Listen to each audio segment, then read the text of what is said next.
Hello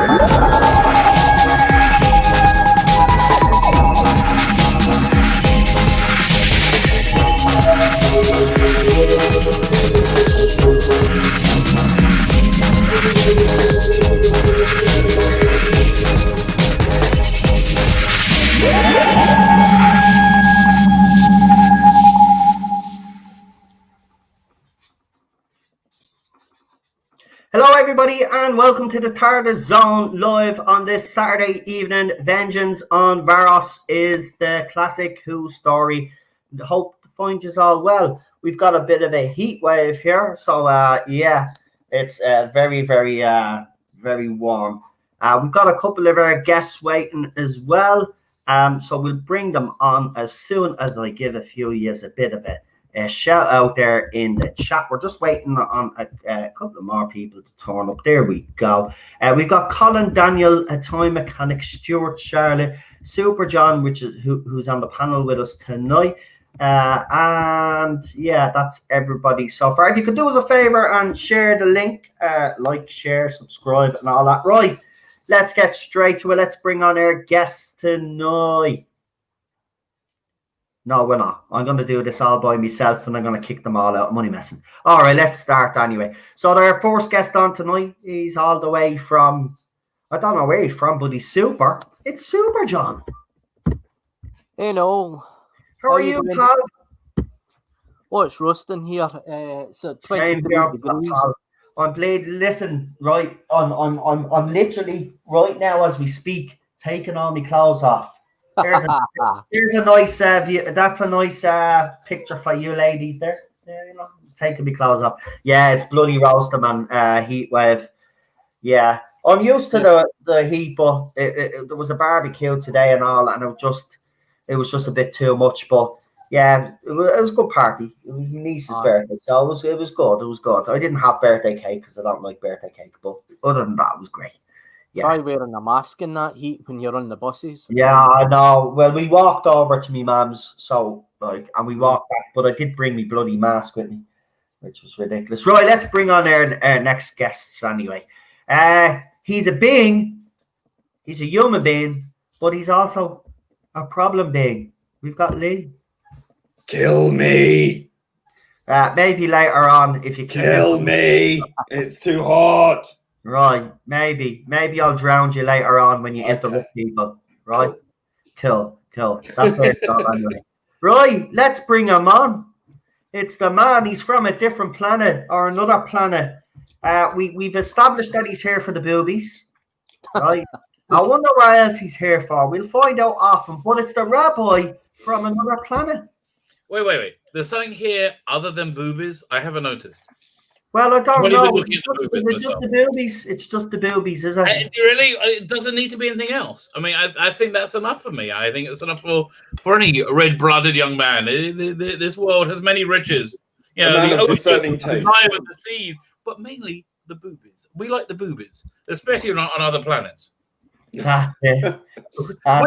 boobies. Does explain the choice of episode tonight, which is, I would say, the best Doctor Who booberific story I think ever. Yeah. I don't think it's much like really. Has there been any better cleavage in Doctor Who? I don't know. I haven't given it much thought, but I will be thinking about it tonight in detail. And a topless Jason Connery for the other side. Yay! Yes, but like when he gets to his neck up, he's so wooden. Like I can't imagine Jason Connery. Like when he took over Robin of Sherwood, it was like so stunningly bad. It was like how is anybody paid to? And I was like, how old was that? 83, say something like that. Yeah, 12, and I was sitting there going, how is anybody paid to do that job so badly? Yeah, Jason Connery, what can you do? Sometimes the apple falls far from the tree. Yeah, rolls down the hill. Didn't it? Right. So I see the link has been shared. the 18 watching now, so the views are going up. That's fantastic. We'll give it a few more minutes. So no, Anyway. as we have a few more minutes, it's for me. I've just ended Sabbath. I've been offline. Anything happened in the last 25 hours? That To be honest with you, I don't even know myself because I've been offline myself. Lee will tell you I've been keeping off. Because to be honest with you, I just don't want any more drama. And anytime I go on Twitter, there's something, so I've avoided it. But no, the only news that there basically is Eddie came onto the channel Friday, and basically there might be some big announcement on Sunday doctor related. Eddie who? Eddie what? Eddie Ascaro, yeah, he has the channel Talk the Doctor. He does some rumor and speculation and source information. Oh, that's not so good too. Okay. So yeah, but when he came on, there was an announcement. Radio Times apparently have this scoop, but we didn't think it was Doctor Who related because it was only the Radio Times, or so we thought. But before Eddie left the stream, he left us with the fact that the Nationals have now picked it up as well. And there's rumors flying about that it actually is Doctor Who news. He actually put a photograph then up last night of Jodie Whittaker regenerating. Oh, yes, please. Oh, that would be incredible. So, that would be so good. So the rumor that we heard for the last year and a half of them going, there could be a possibility. Now, I'm just saying, as we said, don't get our hopes up. But there could be a possibility of an announcement this Sunday, because for the simple fact is, the special is going to come along, and they just don't want to. They probably just don't want to hold on to it, and will just come out and say, "Listen, she's going. We're getting ready to replace blah blah blah," so the fans can get excited again. Because it is a good move in terms of marketing for them. Yeah, but it will be, because what did I say to you a few weeks back? And Lee agreed with me. The window of opportunity is closing very fast on them. If they've made the decision now, then they've made it at the right time, and it's the right decision. Well, it's atrophy. It's late. I wouldn't call it the right time. It's atrophy. Atrophy is setting in. Let's be realistic. She was always going to do 2 or 3 years.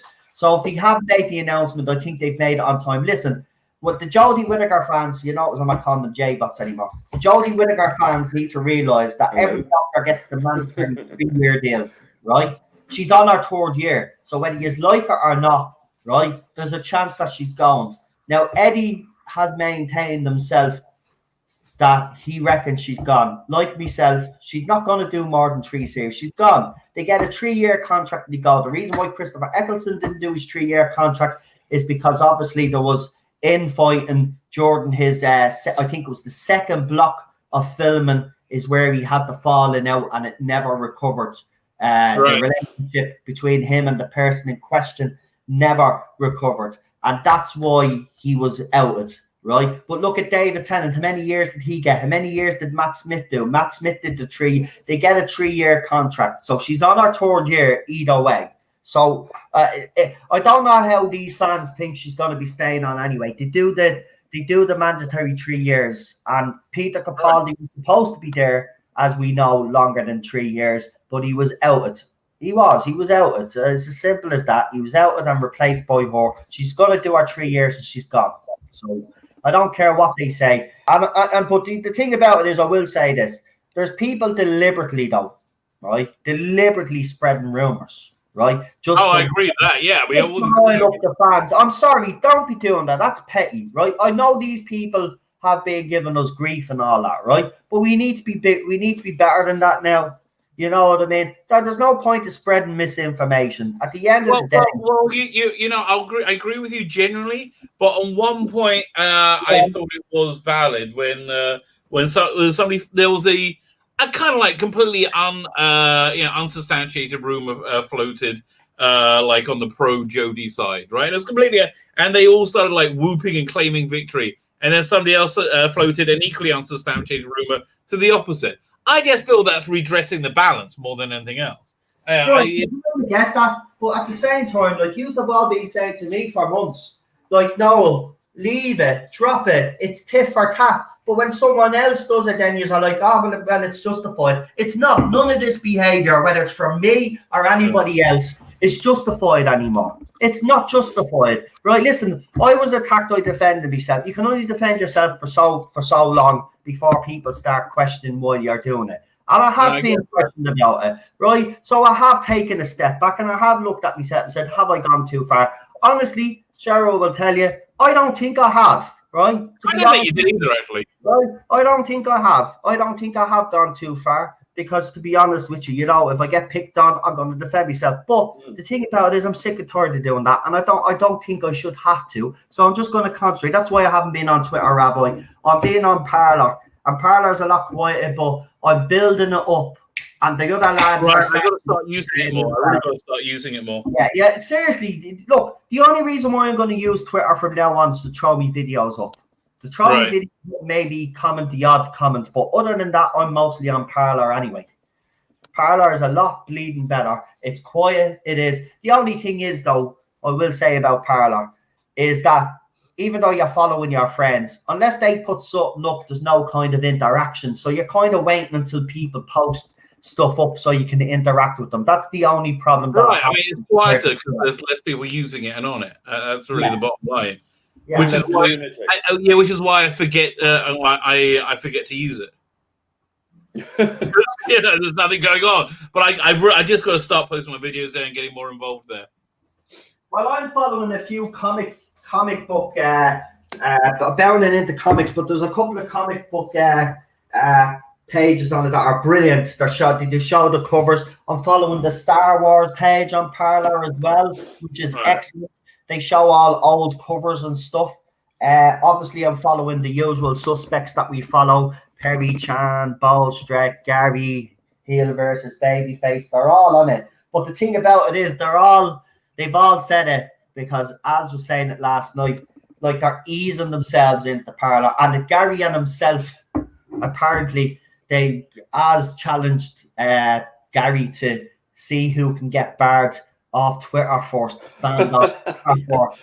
But I don't think Gary doesn't want to ruin it because he was like, well, it's a place where I could throw me video, and that's what I was thinking. Because I was thinking video might get banned, but then I was thinking we're shooting ourselves in the foot. Because we put our videos up there, and people that can watch our videos that are on Twitter, they don't always have to go into YouTube to watch the video. They can watch it on Twitter. So I was kind of thinking that we shoot ourselves in the foot if we do that.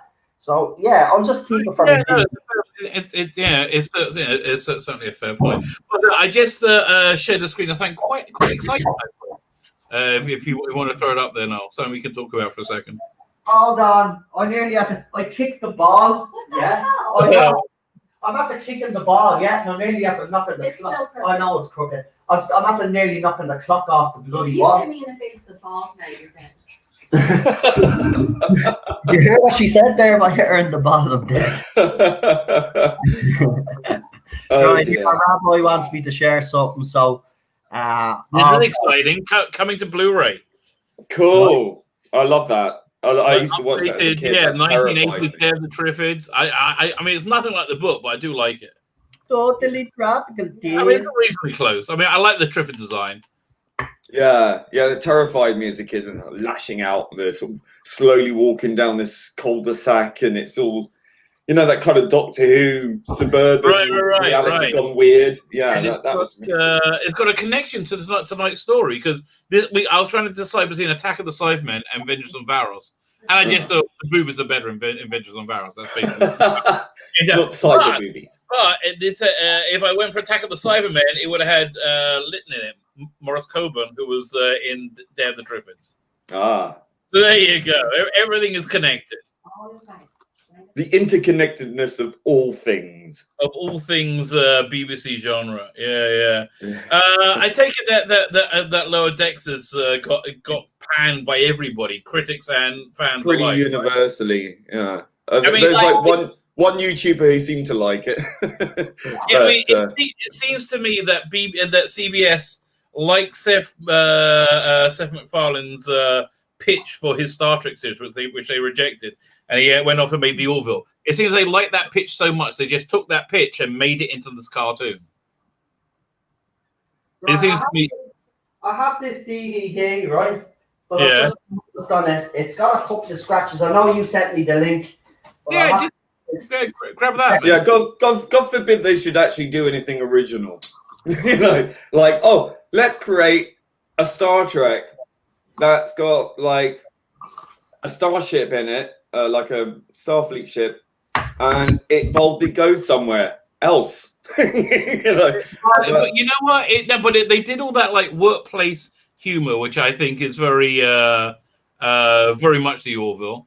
And they did, and then they grafted onto that really annoying character, the girl, who was just like, who's the most annoying character I've ever seen. Right? Irritating the shit out of me. Oh my god!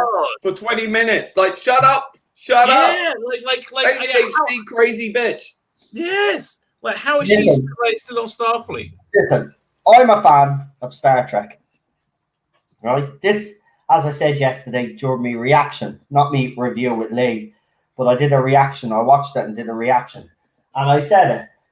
This is written by idiots for idiots, right? This isn't, and I'm sorry if that's an insult. It is. If you think that's Star Trek, right, because it has similar ships and they have similar uniforms and blah, blah, blah, you've got another thing. Lee made a point. Apparently, Gene Roddenberry didn't like comedy, yeah? So these fuckers think, let's do a Star Trek adult animation and let's do it comedy-wise. Even though Gene Roddenberry doesn't like that sort of shit, we're going to do it anyway because we don't give a shit about the source material. If it was a comedy, it would be funny. We're just going to use it as a platform. And not only she the most annoying character in it, by the way, every single man in it is a fucking idiot. Yeah. Are you giving out to me, Ted? Are you actually giving out to me?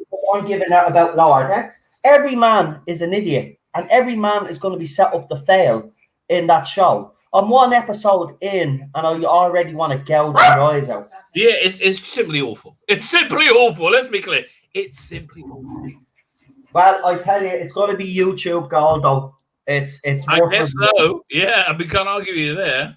It's worth reviewing. As the weeks go on, the views on the video. It's going to nosedive. It's doing really bad in Rotten Tomatoes, I heard. No, I mean, no. The critics, well, it's doing bad. The critics had a low score. It's doing bad, obviously, with the audience, but with the critics on Rotten Tomatoes, someone told me it's 65% or something. Yeah, that for Rotten Tomatoes, that's low. But still, the critics are still giving this. It's still over 65%. That's over 50% of the critics actually like this shit. They're permanently full of crap. What's funny about it? I didn't even use. No one takes that side My seriously. reaction last night. Did you anybody during my reaction last night hear me laugh? Anybody watch it actually? Maybe not. That's a question. I was offline. See that I catch them all out on the panel. They pretend to watch. Well, I did the thing with you. I don't care. I thought you should have watched me reaction, right? I put time and effort into that for you people. Yeah, like I did for your opening titles there. It's not a love lot. See you. I got to. I'll later on. I'll replace your intro. Oh no! I love that intro. It's so cool. I'm messing my mind with them. I'm sorry, Ted. I won't get rid of these intro. I promise. See, Ted was against that. You have a buddy. You have an alloy, Lee. Well, there you go. Ted's love me. Say hello, Ted. Say hello. Say hello, Hello, Teddy. Teddy. Hello, Teddy. Aw, everybody loves you. You're the channel mascot. Yes, you are. There's your ball there. Now stop behaving. Here's a treat. Look, I have to do it straight. Stop it now. Yeah? I'm serious now. No. What did I tell you? Who's your daddy? Who's the ball? Creepy when you say it like that. Cheryl. That reminds me of one of my favorite jokes. The Jewish holiday of Purim has a thing in it where you have to drink, so you're insensible until you can't tell the difference between good and evil. So I used to do like these kind of like fun review shows when I was in like rabbinical ceremony, right? So this is a joke that got cut because it was too dirty. I was hosting with a friend, and he said, "I said you look very nervous." He says, "Yes, I'm worried. I'm worried about all the drinking again this year." I said, "So why? Yeah, what could go wrong?" He says, "Well, last year I came home and I blew chunks." I'm like, "Well, that's normal. That happens to anyone." Says, "You don't understand. Chunks is the name of my dog." Oh, so wrong. You're so wrong. So right. That's all right. Somehow. Right, do me a favor, everybody that's in the chat, get our DVDs, Blu-ray, whatever you are watching it on, ready. Get them ready right now. Yeah, just move the sun. I've got everything ready. Have to sort the Wi-Fi. Less the better, I think. Sorry, guys. You know what I meant. Well, I hope you know what I meant. Well, we're not sure now. Well, no, I'm worried that we actually did know what you meant. Very funny. There you go, love. You think you'd be nicer to me today, but no. No. You let the kids beat me up. You did. I have a black eye. Right, she let the kids beat me up today. I have a black eye. Seriously, I went over the niece and the nephew, decided I was a punching bag, and a horsey start jumping on me back. Wanted to climb all over me. Oh, I got kicking the nuts as well for me troubles. Off me little nephew. Yeah. Again, I have a black eye. Oh, so what? You have a black eye. I got bone in me body. There you go. Top that one. Okay. Oh, here we go. Oh, what are you making it about you for? Or I have a, chronic progressive. By the way, I would recommend marriage syndrome to everybody. It is fucking brilliant. Weird. I would too. No. All joking aside, yeah. That's just how Cheryl went really quiet. That right person, and you think you're going to stay with them, marry them. Make an honest person out of that person. Ever. That's it. It's until death do you part. So if I annoy Cheryl enough, she might actually murder me, and then it could happen. Well, she keeps threatening us, so I'll still sleep with one eye open. Why do you think I got to bed so late, lads? I'm on you, John. I have to tell you, your sleep patterns is a constant source of mystery to me. I don't know how it works. Like you're always online. Like during the daytime, you sleep like non-stop. I'm like, what? Are you a vampire? I'm the same. Right, this is what it was. I tried to explain this to Cheryl. It's because it's crap. No, it's not crap. I used it right after I had my accident and I had to give up my chefing career. I went into security because it was the easiest job for me to do. And I did nights for 7 years. So she is right in one aspect. I never got myself into a normal routine. I kept with the same routine. So I'm basically on the same routine that I've been on for the last 8 years. So I'm a vampire, yes. And I don't sleep all during the day. I mean, I get up at 4. What? That's not all the day. 4 o'clock. When do you get up at 4? What? I got up at 2 today. What are you talking about? Yeah, because you had to. But when do you normally get up at 4? I do normally go. What are you trying to say? I get up later than that? Yeah. Whatever. I'll call you out. I don't care. Just calling me out. Right. Yeah, we're in good. Thank you. You're getting pretty good with the intros. I like it. How's it going, Noel, Cheryl, and Teddy from Renee? Hey, Renee. I might be posting that big black eye photo of me. Oh, yeah, she has a black eye. So you know what will happen if that happens? Be like, oh, no, it's attacked his wife.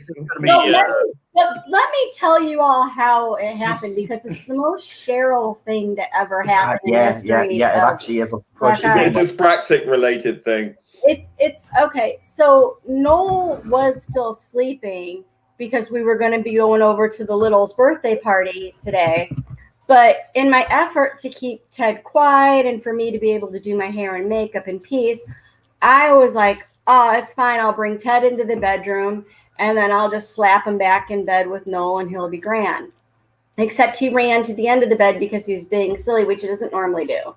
So I very energetically bent down to pick him up and went face first into the corner of the bed, the foot.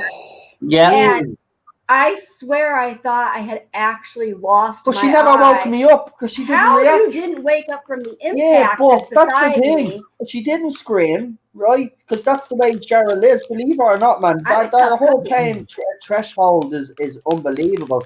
Like I will whack me foot like the other night. I whacked me foot off the corner of the table, yeah. And I screamed like a. If Cheryl did the same thing, there's no reaction from her. She's like a bleeding cyborg. Women are fortunate enough to be able to suffer better pain than us because of childbirth. So the bodies are designed for pain. It's horrible, but it's true. Yeah. So the threshold for pain is actually quite high. Yeah, but the funny thing is, right? When I woke up, there was no black eye on her, and she was telling me about her father, and I was like, "Get away out of that!" It was nothing. Right. Oh, I did the same thing when I was at a bar once. Someone made me laugh so hard. You know when you sort of throw your head back and then right into the lip of a glass bottle, and I thought I'd lost my eye, and I thought, oh my god, and there's blood everywhere. It was horrible. It was only when we got halfway over, and I said, "Oh Jesus, there's a bruise on your eye." Yeah, I was right. I didn't feel the impact. So as far as I'm concerned, you could have been winding me up to get sympathy or something. No, and I cried really quietly. That's making me feel bad. Really? Well, you didn't tell me that part. She made me out to be bad. She didn't even tell me that part, lads. I'm sitting there like this. She was scared. No. I can't even open the one eye. The one eye won't even open, but I can feel a tear like coming down the other side. And it's the blood. It was just like, oh, it's so bad. It's so bad. And then I'm thinking, oh, I hope I don't have to have Noel look for the eye or that Ted.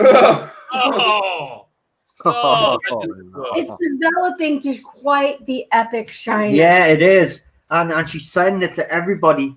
And like, you know, as Lee said, she was on Bleeding Twitter, and she stuck that photograph up on Twitter. I walked into a door. I bent over and hit my face into a bedpost. Yeah, I'll be looking at you going, you shit. She's afraid to open her mouth. I have to say, she is a klutz. But I am starting to get like that too. I'm the same because I'm dyspraxic. I'm just naturally clumsy. I do stupid things like I'll put a cup on the side of a table, like right by the edge, and it will just fall off. Yeah, no, it's the dyspraxia thing that does you in because you think you've got it all, and then you're like, yeah. When you lose it. It's when you go to step down and the step's not nearly as deep as you thought, and you're like, oh, sorry. I'm always doing that. Falling upstairs is my specialty. Oh yeah, I'm like constantly just checking gravity and inertia. They're still working. You're all safe. Bring the dog down, and if she's not back at a certain time, people that have been around long enough have remembered me coming in after being stabbed by the bushes and falling into a tree. And she brought Ted down a couple of weeks back, and she was ages. Right, and then she comes up, she's crying, and I go, "Oh, what's wrong with you?"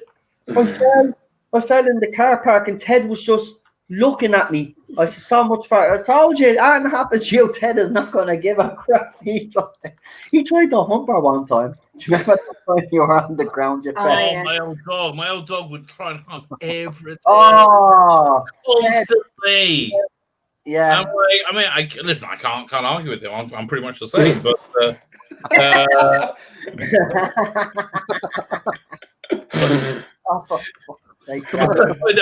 Constantly. Okay, the weirdest thing I found about getting old, which is a bit of a boring topic for the chat, is that it takes like a lot longer for a bruise to appear.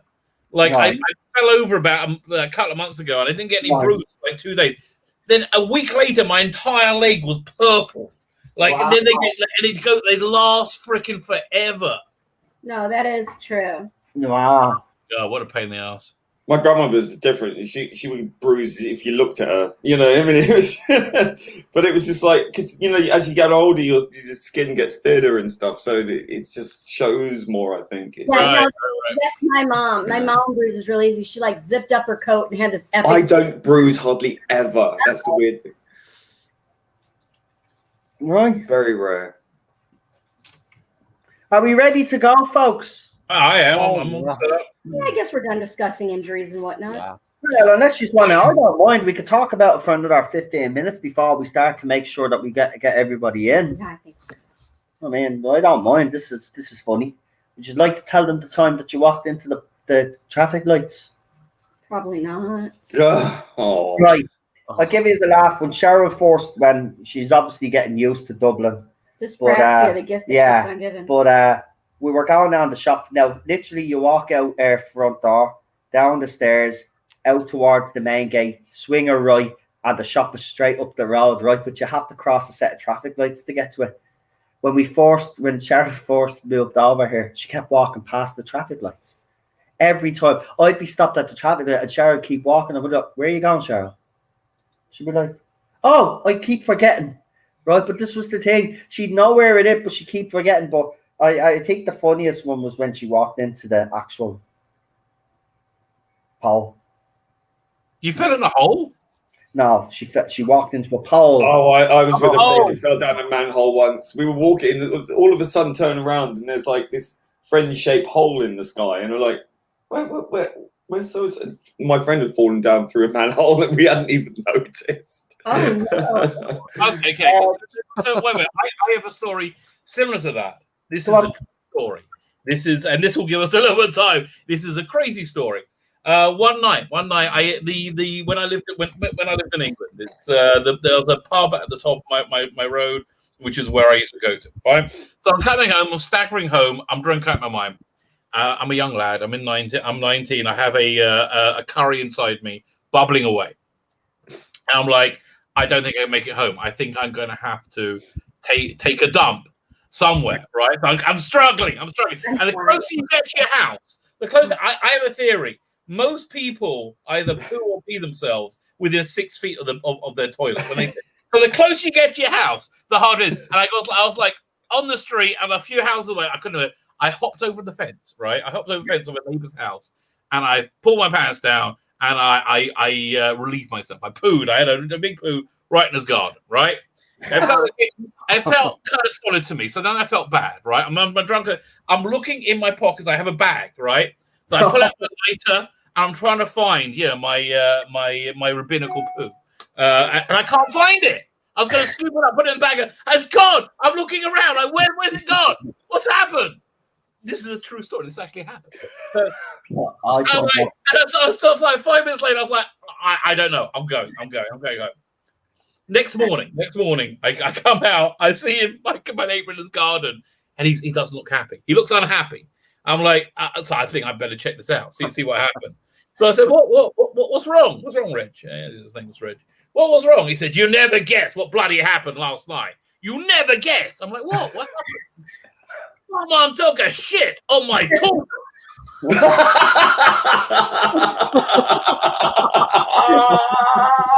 Oh, no.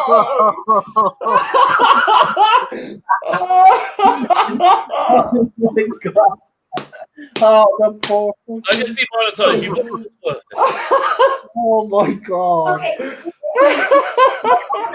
All the rabbi stories sound like they should happen in weekly for you. I know. Brilliant. I know. I swear to God. I can't even. Oh. Like, Let this be a lesson to your kids. Always find your curry in your beer. Get to your house. Questions, right? Couple of questions. Number one, was it a solid one? And number two, I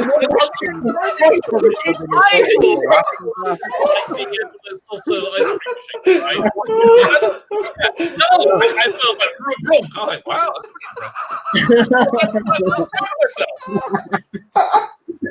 Oh, I lost it. Right, Lee needs to get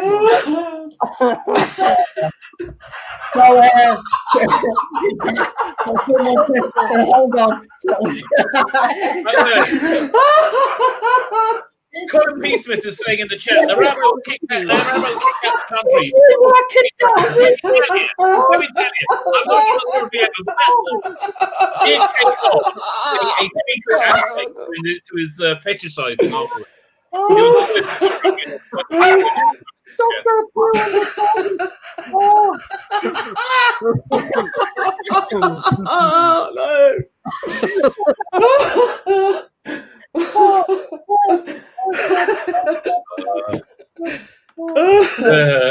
On Varos, what are we? Oh, gee. Yeah. Story of ever. Yeah, exactly. I'm dying. Hold on. What was the tortoise's name? Oh, who gives a fuck? Speedy. I don't know. I don't know what his name was. Rich was the name of the guy who owned the house. Probably called Pooh Lightning afterwards. I don't know. You know what? Did he have a name? He just said my tortoise. I don't know. Jesus. I guess yeah, you know what? You're asking a good question. Yeah. That's years. Because when you pulled them, it was moving around. Well, apparently. Yeah, it was moving around, but I was moving around. I was staggering around. I'm glad I didn't tread on it. That would have been terrible.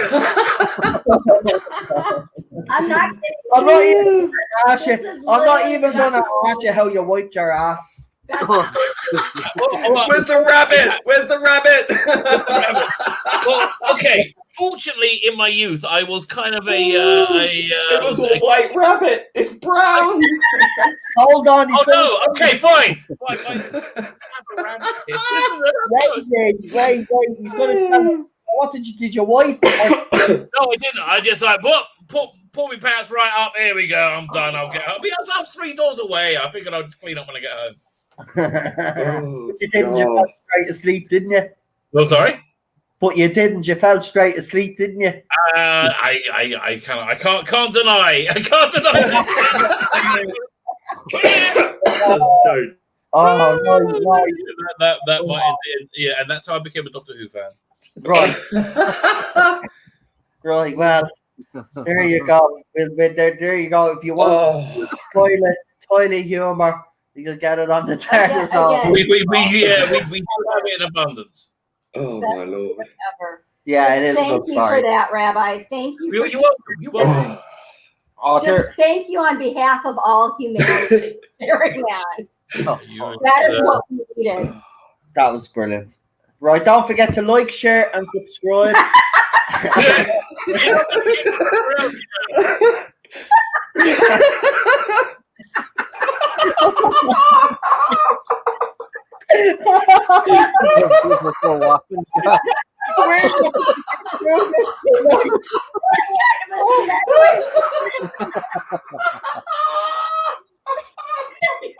Stories about death, Oh god! Oh man, no, right now, boy. Okay. Don't forget as well.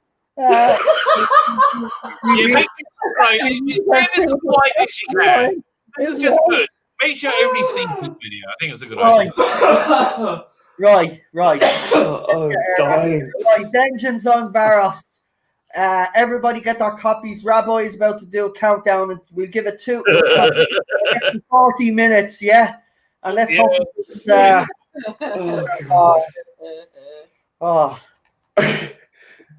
brilliant. This stream has. I know what you call. I know exactly why you couldn't find the tortoise. The smell of that shit made that tortoise run out the fucking garden. You can't escape it. I think it's quite like it. You know, he's oh Jesus! Oh my god! Laughing ages. Oh. My eyes are watering up here. Oh, I've done all that. I've gone through. I thought I was going to have an asthma attack. I was laughing so hard. Oh dear. Wow, that's the first time I've laughed since lockdown. Okay, wow, bloody hell. That is I'm funny. talking everything. Yeah, this is only 40 minutes in, and this is probably the best stream that we've done in weeks. Oh, we haven't even started yet. Is the tortoise still alive? Dr. Dave, don't ask that question. I don't know. Maybe we've got superpowers. Tortoises live for like hundreds. It probably did. Yeah,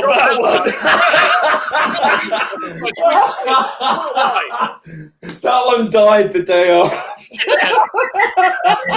That one actually left a note, so you couldn't see the point of life anymore. Oh, for God's sake. I can't believe it. Look, I've done weird shit in my youth, but I don't think I've ever actually Curried tortoise. Yeah. Look, let's be honest. Who hasn't lived if they haven't taken I need to know though, was the curry Indian or Chinese? Indian, Chinese? What are you talking about? Oh, so It was was it the 80s. We didn't have Chinese curries then. You had an egg roll if you're lucky.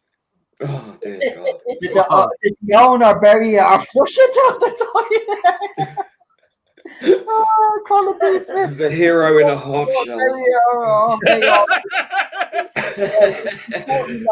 I lost their shit in this stream. Do you know what? Actually, can you just seriously imagine walking out, being that guy, Right. and then looking at his poor tortoise like, what? Yeah, let's see that. Yeah. It's like, And what is that? I'll tortoise and I'll be like the tortoise. I'll go, shit happens. What's that? That's what you should have done, Rabbi. You should have went out that morning, right, and went, shit happens. Oh dear. Don't. Okay, Oh, I have dear. another friend. This didn't happen, but he was going to do this. This was a true story that he was going to do, and he didn't have to. In Israel, you have like mandatory, like conscription, army service, Oh. and he was older. He didn't want to do the army. So the go-to get out for that is you get a Mars bar, right? You get a Mars bar, and you take it out the wrap and you shove it up your rectum, right? And then when you go to the physical, they go, What's all over your ass? What is that? And you go, oh, that. Oh, that's shit, doctor. And you get right out of there.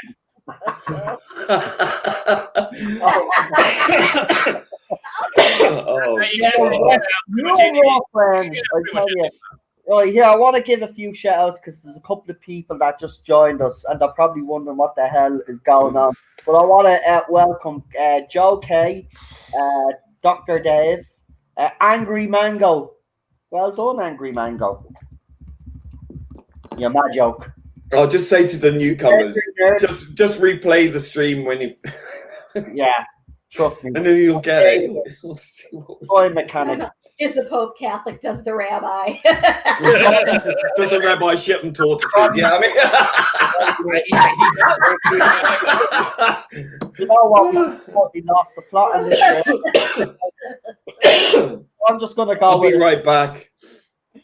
Oh, that's brilliant. Right, Rabbi, do the countdown. He said he'd be back. Are we ready? Money messing up. Money messing down. He'll kill us.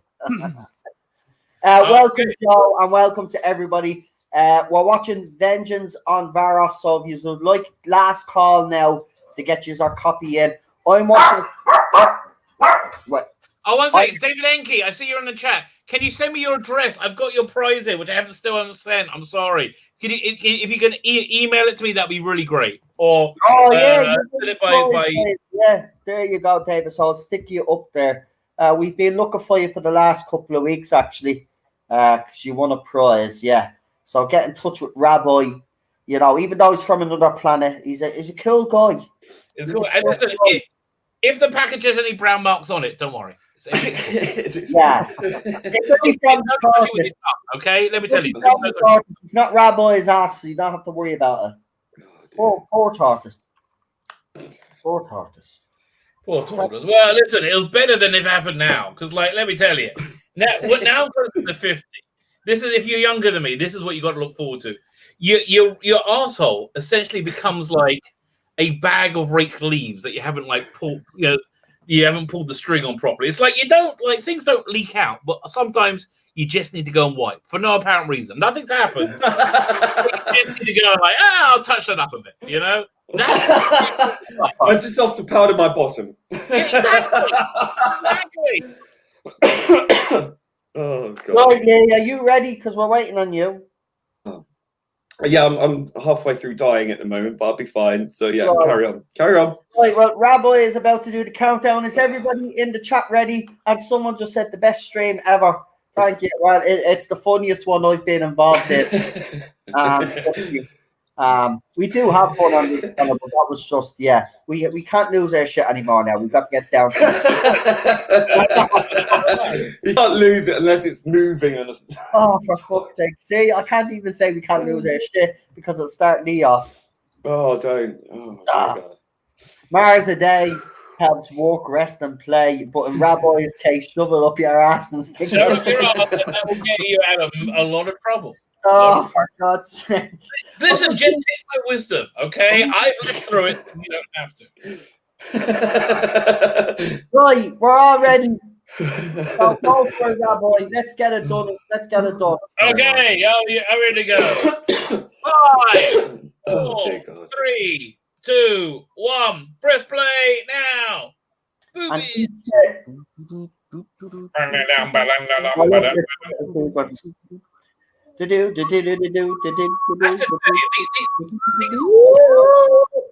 These opening titles where they put the rainbow filter on is the cheapest ass update I think there's ever been.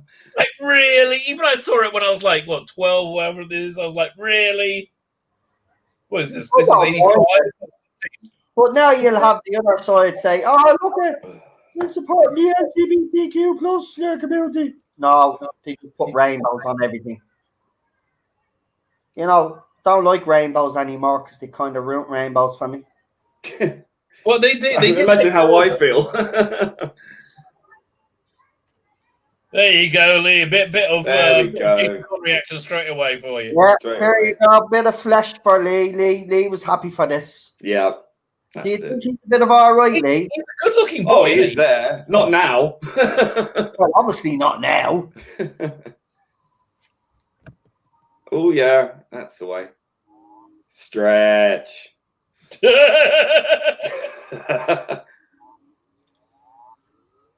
Not sure about the high-waisted trousers. It's sadistic, isn't it? This is something I would do to me enemies.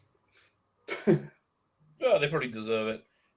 Has there ever been a completely detached couple of characters in Doctor Who before like this? Oh, look, it's her from Benidorm. You know that comedy? Yeah. Yeah. She was also in New Who as well, wasn't she? She was Clara's grandmother or something, wasn't Yeah, she was Clara. Right. Yeah, what good call. Yeah, she's a good actress. And this predicted reality TV. Reality TV, it's like social media. There's a lot of predictions in this. Yeah, likes, dislikes. Yes, no. Right. And believe it So or you not, remember the Paradise story, don't you? I tell you, I think Varos is really ripe for a sequel. Like, I would love to see him go back to Varos in 100 years and have it be like social media instead. We need Sil back. Yeah. Oh, that's it. So he's pretty good at Big Finish. There was a independent production with him. It was okay. Yes, I remember you. Oh, right, you saw it, yeah. Lee Anthony Davis is in the chat as well. He just says, I'd like to thank Noel and his friends for helping me get some more new subscribers to my YouTube channel. So thank you very much and my gratitude. Listen, no problem. If one of my moderators could actually put his channel in the chat as well. I think Lee did a podcast with Neil as well. So go and check there. I think that's on Neil's channel. I'm not 100% sure. Maybe he'd be able to tell us. But subscribe to both of their channels, guys. Lee does his quizzes. We have to have our quiz on this channel, but we'll do it. Yeah, it looks bad, all right.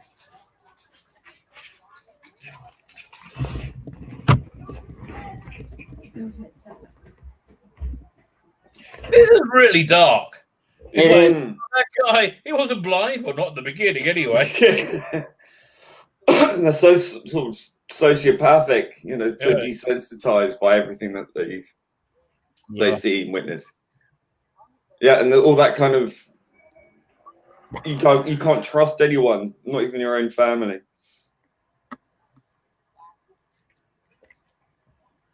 That bloody costume. I like the coat. I grew to like it. I would look at the coat. I don't mind the I coat. keep the coat, get rid of the rest. Do you know what the problem is? It's not even the coat. I actually do agree with you. I think the coat is not too bad. Do you know what it is? It's those bloody trousers. Yeah, I think the trousers. Yeah.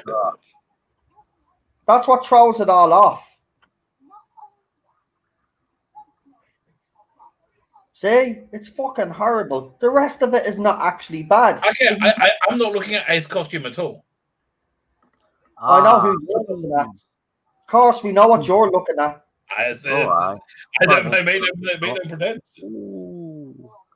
Oh, okay. As much as I love Perry's costume, it's so crazily inappropriate for the character. That is so not an American student. No, but you know why they put her in costumes like that? Okay, Nicola Bryant described it as a gay man's idea of what sexy was, which is that was like because she described it was John Nathan Turner's basic brainchild to do that. But the thing about it is, she didn't mind, Listen, a gay man and a 13-year-old boys. Okay, for me, this was the height of erotica. Although, I don't think I would have been able to survive if I did Attack of the Cybermen with Perry and Sarah Green together. Really? It looks like he's getting off on top of that. Oh yes, he does. He's so slimy, isn't he? Yeah. It's such a great villain. He's such a good villain, but he was. Yeah. Perry is always in a bad mood or upset. I agree. But she's lovely to look at, let's be honest. That's true. And she's still lovely to look at. Yeah, she is. Mm-hmm.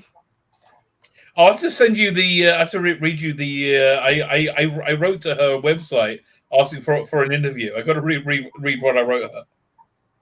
Okay.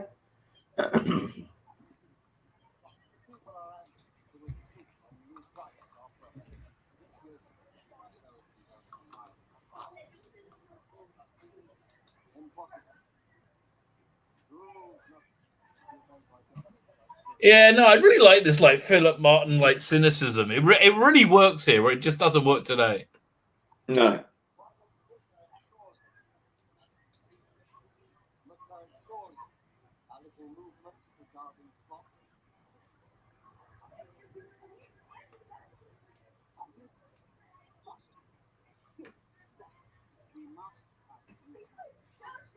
I can hear somebody in the someone's copy in the background. Someone what? I think he says he can hear part of the thing. Yeah, he's right. Someone has theirs up to a little bit high because I can actually hear it as well.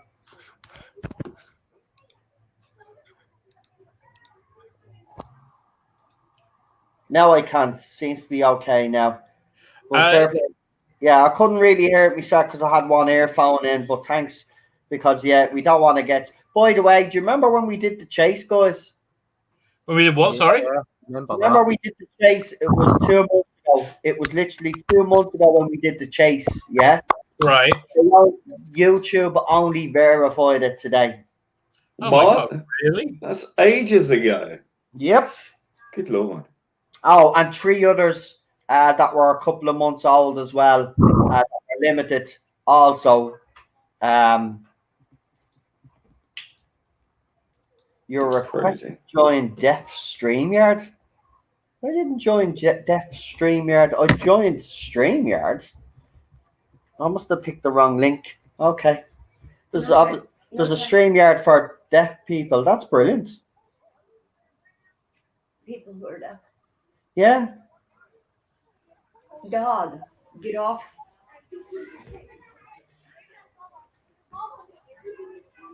Everything about that is so 80s. What the out? Yes, everything. Just that. The bright colors clash with each other. Oh, I remember this one. This one was weird. Yeah, you didn't. You thought this one was weird when we watched it, yeah.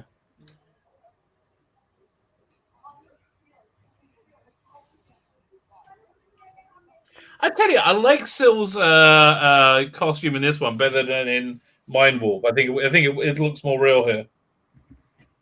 I agree. And the ridge at the top of his head isn't so great, but everything. I like the sliminess of him in this one. Yeah, it was quite jarring, the difference between his two iterations. So I suppose you could always put it down to his alien physiognomy changing as he moves on. I don't know.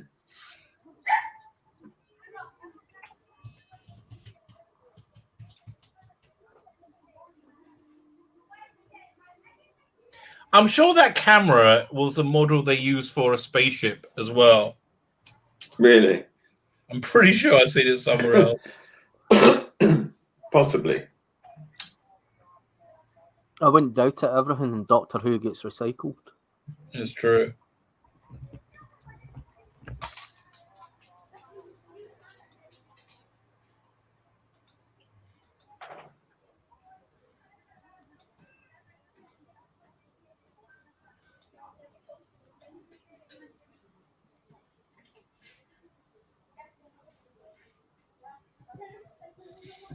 Yeah, if it was done today, it'll be a thumbs up, thumbs down, wouldn't it?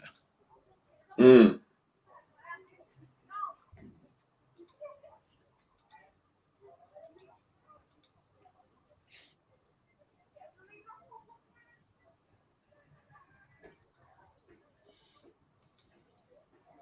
Like 10% is a pretty drastic reduction. So that again? 10% reduction is quite a lot. Yeah.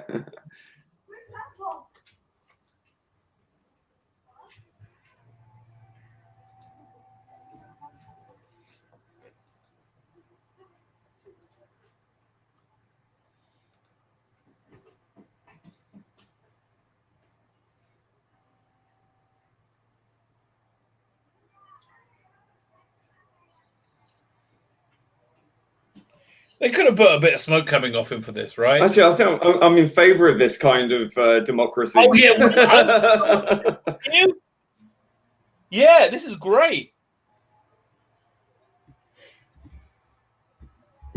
Because you'd have to get people who really want to be in power for this. Yeah, exactly. It's like, okay, you can be in charge, but there's one caveat.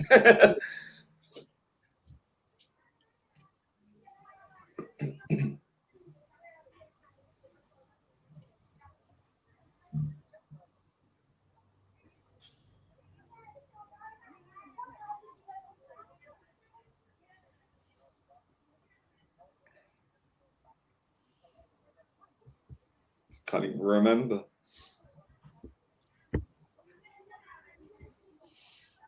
I mean, really, I think these two really make the story come alive much more than it's such an interesting thing. Okay, old Who, new Who team up, Syl and Cassandra. They both have water tanks. Yes. Yeah, but I think that'll be a good team up, those two. Yeah. Yeah, both need constant moisturizing. Right. Or she could just have him rub against her or something creepy. Exactly. We were.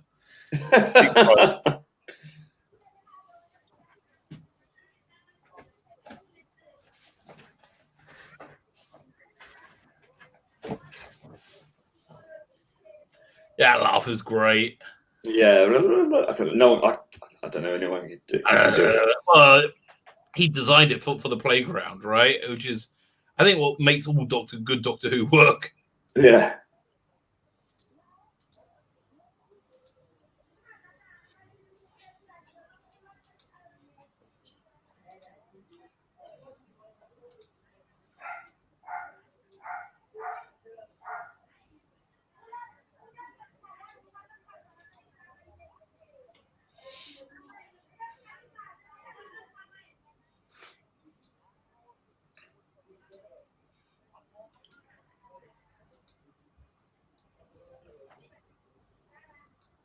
Again, I like the way they're like giving out the plot, the story, without it being like very clunky.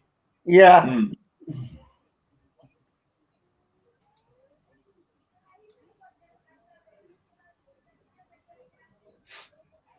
His shoulders.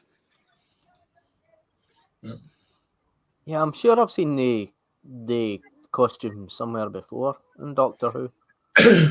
Yeah, they look. They do have a very like generic like dictator. I'm sure I had a jacket like that in the 80s. Without the red shoulder pad things. Yeah, but with that belt, I'm sure. No, not with the belt, but with the pockets, shoulders, and the double-breasted thing.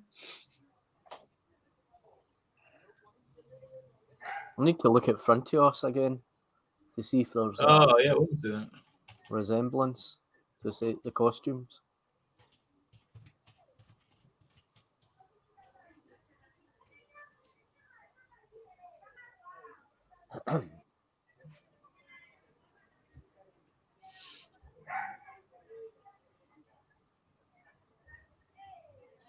Again, if it was done, you just need such tiny tweaks to get it work today. You'd have them watching like a streaming service.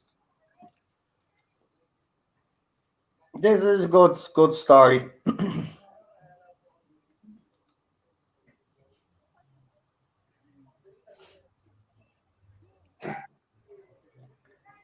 I'll just get into a bikini, will you?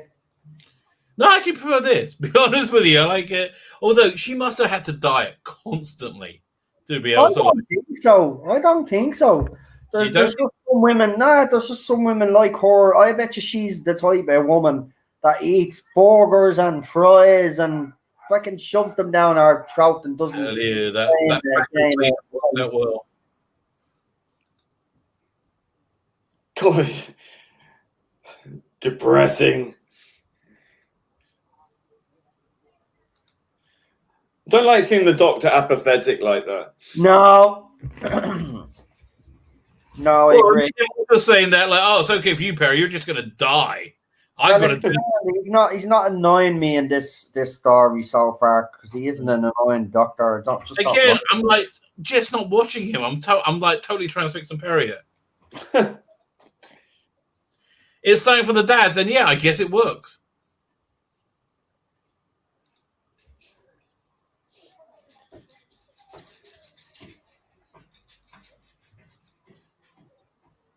Yes, Doctor.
I think he's from the same school of acting as Jason Connery. This guy.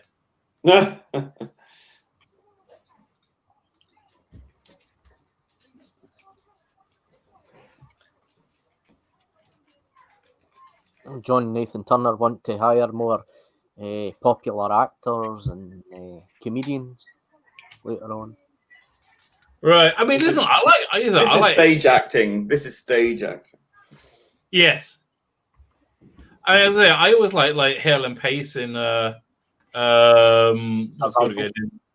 exactly.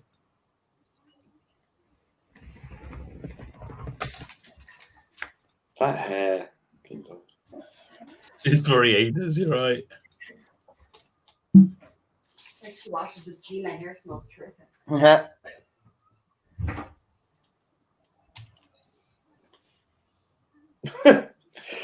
Take that, America. That's funny. See, even Gallifreyans know it's Z. That TARDIS console's not that Oh, bad. Rabbi, did you launch the website? Because someone just sent me a message. Did you launch the website? No, not yet. Why? It's. I mean, like, last week was a nightmare. I was trying to get time to do anything. It's really close. I said leave until it's ready anyway. But no, just someone sent me a message. They must have seen it during the live stream because they just made a comment on the saying that it looks very well. Yeah. Well, that's because Rabbi, I have to be honest, Rabbi put a lot of work into it. So, we've got a few techies on the panel, Lee and Rabbi. So maybe Super John's a bit of a techie, I don't know. But the dumb plank on this panel is me. I'm no techie. All right, well, there's 2 dumb planks on this panel. Yeah. Well, there you go. Everything's evened out. There, so we've got 2 techies and 2 non-techies. Wouldn't say techie. Cheryl. Tetchy, baby. Tetchy, baby. Oh, they had that Red Dwarf documentary. I'm going to see if I can download that. See if they turned the lighting down in the TARDIS console room. I mean, it looks amazing. Yeah, I do agree with you. Darker. His face when Perry said, "Well, anything's better than him being stuck here." It was the first time the TARDIS console being made out of fiberglass, wasn't it? I think. Was it? Fiberglass. I think the originals were made out of plywood. Yeah, I think they were just made of wood and plywood and things. But because it was fiberglass, it because all the other consoles deteriorated over time, but with fiberglass it doesn't so much. The TARDIS console was in a poor state when it came to Inferno. Yeah. And they had to get rid of it. Well, that's a bit camp, wasn't it?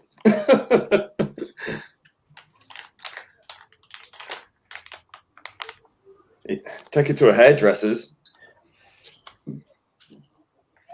Colum reminds me of kind of Shara's Jack in a way.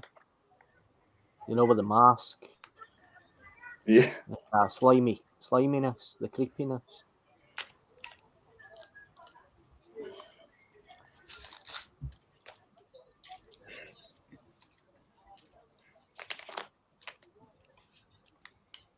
I like it. So it's like bad porn. When will this be, Chief Officer? Oh, bless him.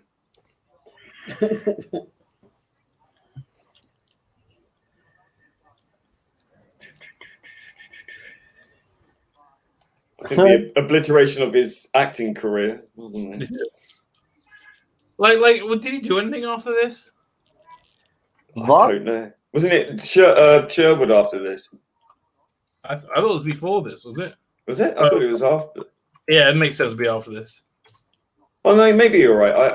What the hell do I know? It's too long ago.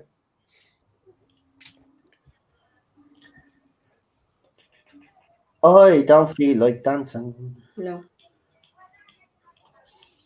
Here we go. It's okay, muscle man. Yeah, what's the name? Just a reply to me. Was it Andy Horrocks just replied to my tweet? I've been asking for an interview for ages. As he said, yes. He said maybe late in the year. Right now, it's impossible. Okay.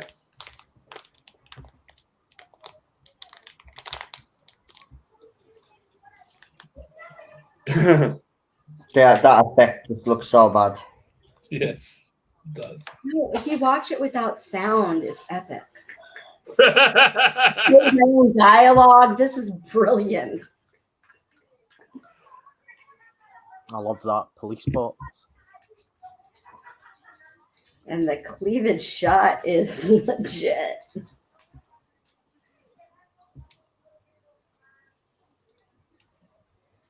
Oh, Perry.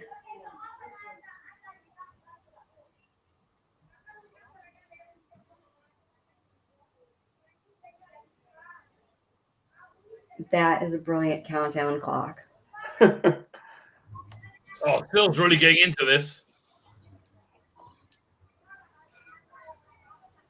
He's captivated.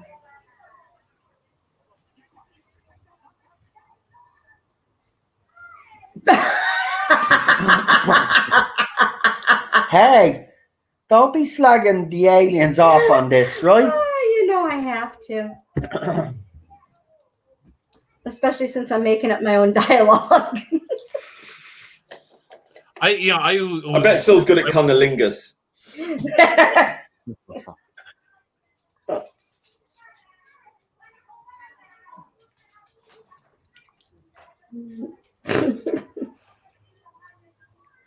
Look at Jason doing his big acting in the background there.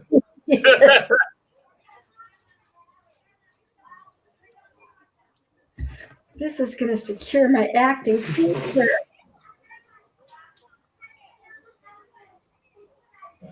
She looks like she's ready to be in Olivia Newton-John video. Oh, there you go. Physical. Exactly. Bless her.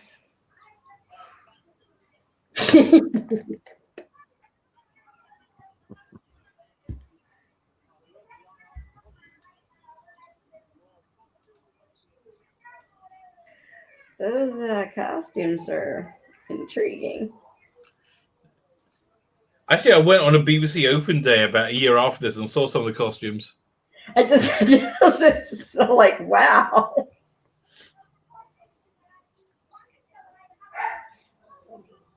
That is not Ted.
I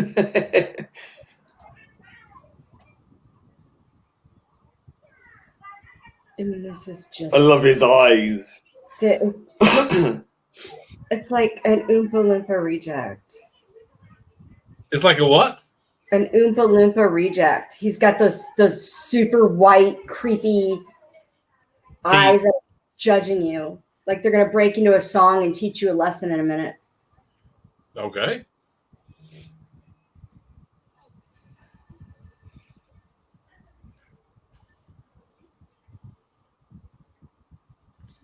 They used that little buggy in a lot of stories, didn't they? What? How did they use that with a straight face? Well, yeah, they're consummate professionals. That's how. Did they appear in Happiness Patrol? Yeah, it was definitely. Yeah, was it the same one? Well, I think it was more like a go-kart. I'm not sure. Looks like a golf cart. Yeah. Right.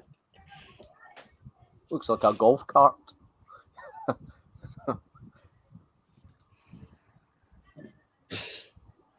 Maybe it is a golf cart. I love the music in this episode. There's not much of it.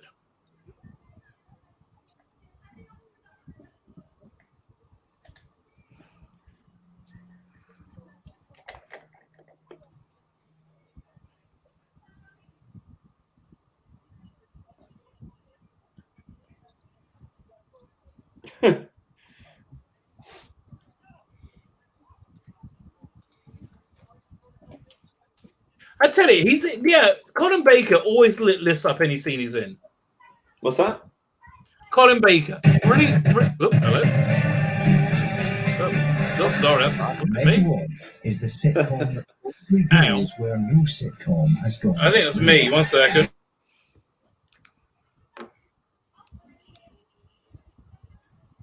And now for something completely different.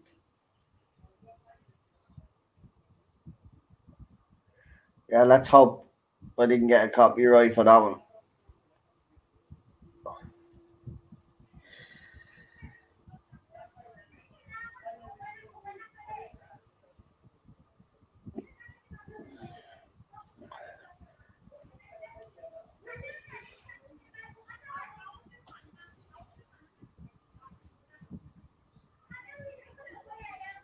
Hey, sorry about that. My agent just started playing something randomly. Yeah.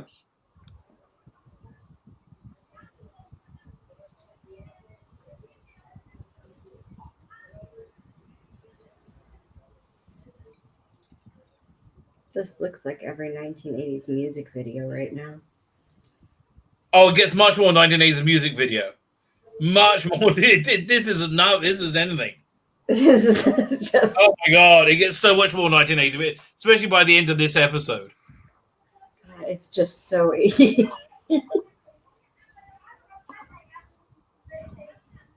Oh dear.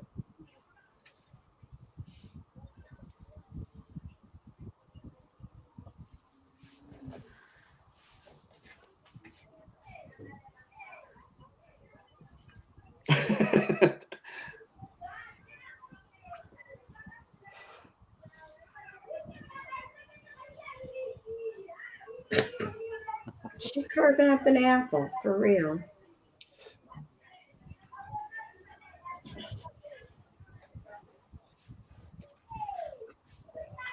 Oh god, his line delivery. Jesus. Oh. Bless him.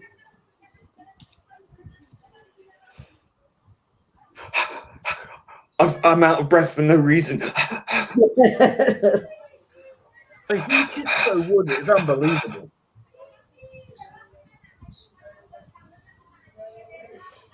He was convinced. Oh, purple passage. Get that.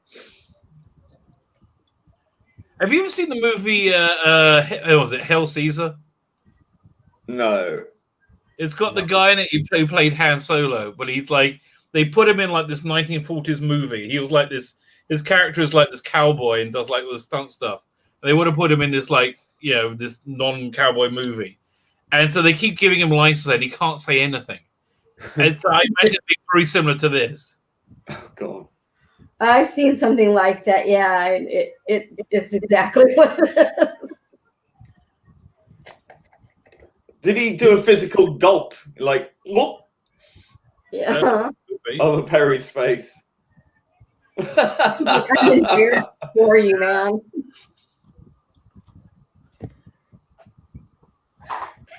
I'll tell you, they're all working on this, aren't they? They think they get extra credit.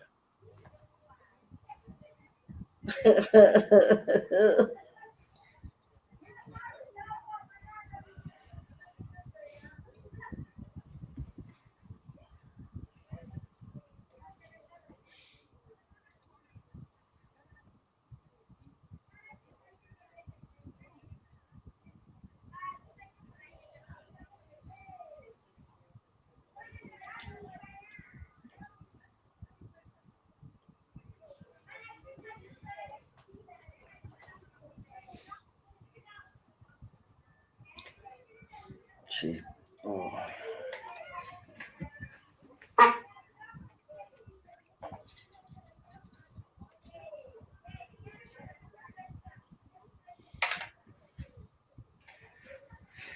It's going to be a party. Down there? Mm-hmm.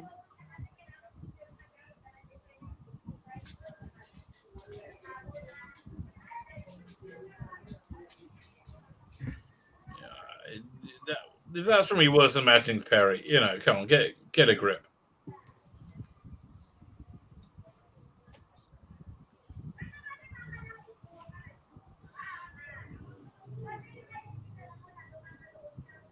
They don't sound. They sound like little kids.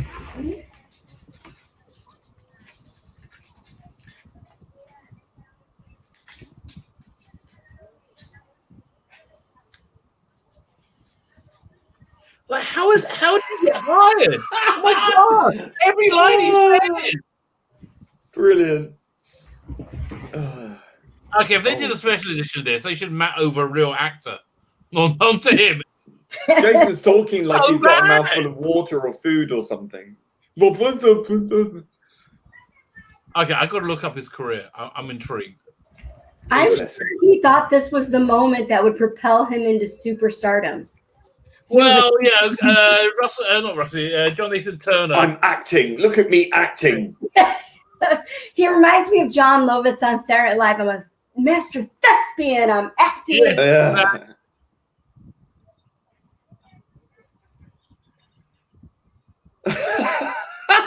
Dear God, he's awful. Blimey, still acting today? How? How? That's incredible. Like, he's had a real solid career. Seriously. Maybe he improved. No, he doesn't. I don't know. Well, the fact that we haven't heard of anything he's been in. I love Rap. I'm looking at his IMDb. He's been put into Beijing. He's had a solid career, this guy. Good God. Merlin. Amazing what your name can give you. It's incredible. But like as just a regular character, like guy behind bar or guy with a name. No, as in like actual like people with names in the script. Wow, that is shocking. Daddy, I want an acting career, Daddy. Okay, son. And he got one. I tell you, he doesn't look the same now, blimey. No. What? It kind of reminds me of like Keanu Reeves in a way. That kind of, that kind of wooden. Right. Yes, he's not dreadfully good. Yeah, one second. I just drew a picture of him today. I'm always like, I just can never take Blimey. He's He's with one good aspect. His hair. Yeah. I just can't take him seriously. Yeah, he's really awful. I think John Turner wanted him as the Doctor. Well, what? I thought I read something about it. Jason Connery. Yeah, you better run from that. No. Yeah,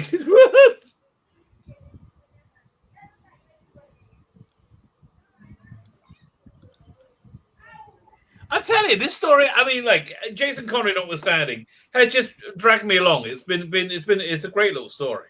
Yeah. It's not boring anyway. Ah. Oh, there's Perry running. It's creepy and it's got suspense. Oh, I'm a couple of minutes ahead. They just got caught by me. Yeah, I'll pause it. Well, this guy, he was in Game of Thrones, wasn't he? Oh, him, yeah. Much older. He was the Black Watch, right? Yeah. He was also in what's that show? The big anti-corruption police one. AC-12. Did you just slap Perry in the face? Oh, I can't recall. I believe he did. He just slapped Perry in the face. I know, with a glove. Sadistic bastard. Poor. Yeah, shit it coming. You didn't say that. I should have kept my mouth shut. Oh my God, you sexist pig. I am. Doctor Who's too violent. That's the problem. And they did. Well, he's back again. Over it. I'm deeply offended. I shall write a letter.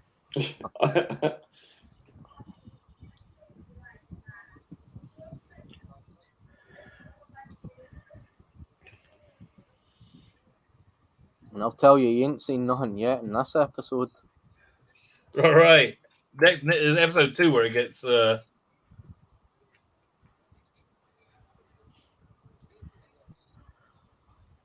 This is still only the first episode. Yeah.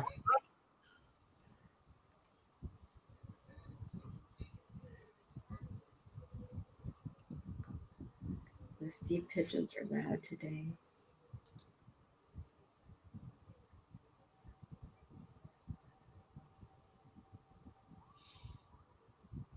And yeah, I think this is perhaps one of the only ones that I think that really use the 45-minute episode length. I think it works. Mm. Oh, that's right. I forgot these were the longer episodes. Right.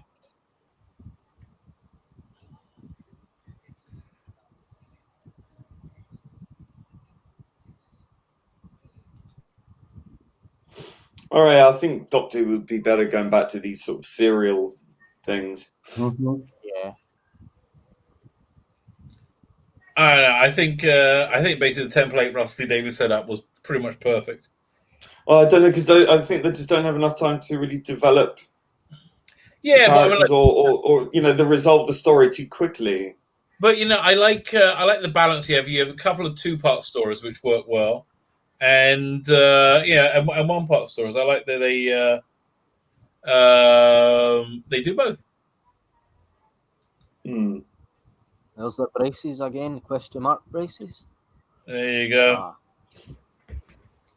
I'd like to own a pair of question mark braces. I think they're cool. I don't know if there is anyone making them. I'm surprised there isn't.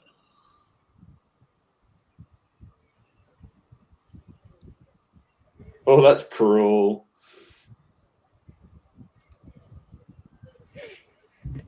Okay, I'm heading there. I mean, really, she doesn't even need to be having the drink. I'm like, okay, I'll go, Perry.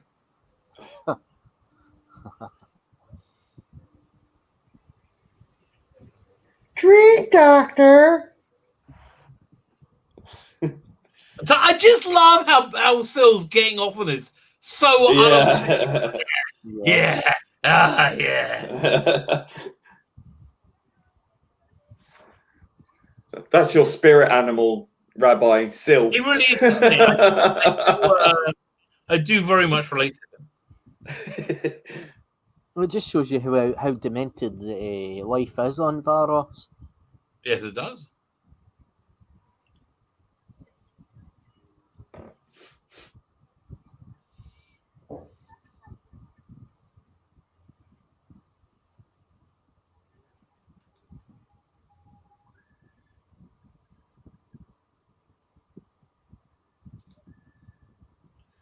Great little music sting there. Mm.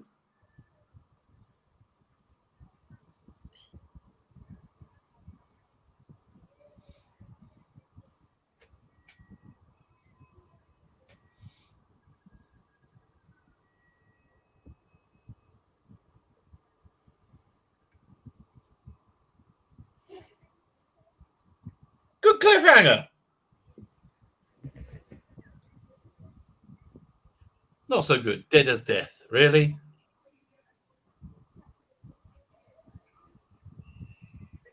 Woo! Woo!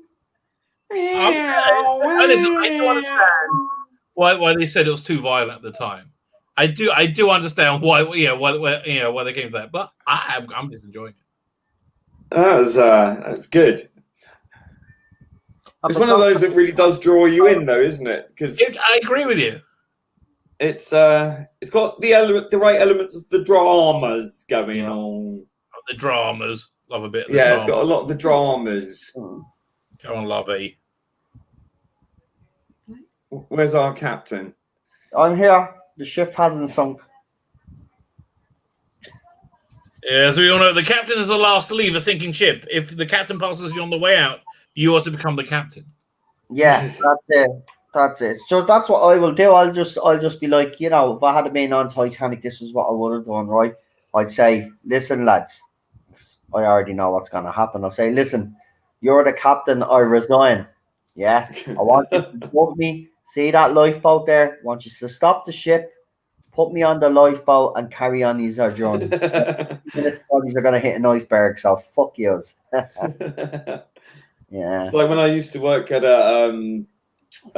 Madame Two Swords at Rock Circus. Yeah. We were trained to be the fire officers should there have been a fire in the building. But it wasn't just the exhibition space, which is at the top. We had to make sure we cleared the entire building, which wasn't anything to do with Madame Two Swords. So like all the shop floors and all the rest of it. And I was like, fuck that. Crazy. So, yeah.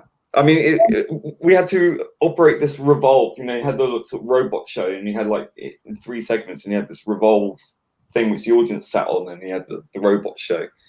And yeah, you were responsible if you were in the first part before it starts. So if the fire started, you were the first person in there. Then you had to clear it all out. So I actually have a certificate that I can operate any fairground ride in the city of Westminster. Okay.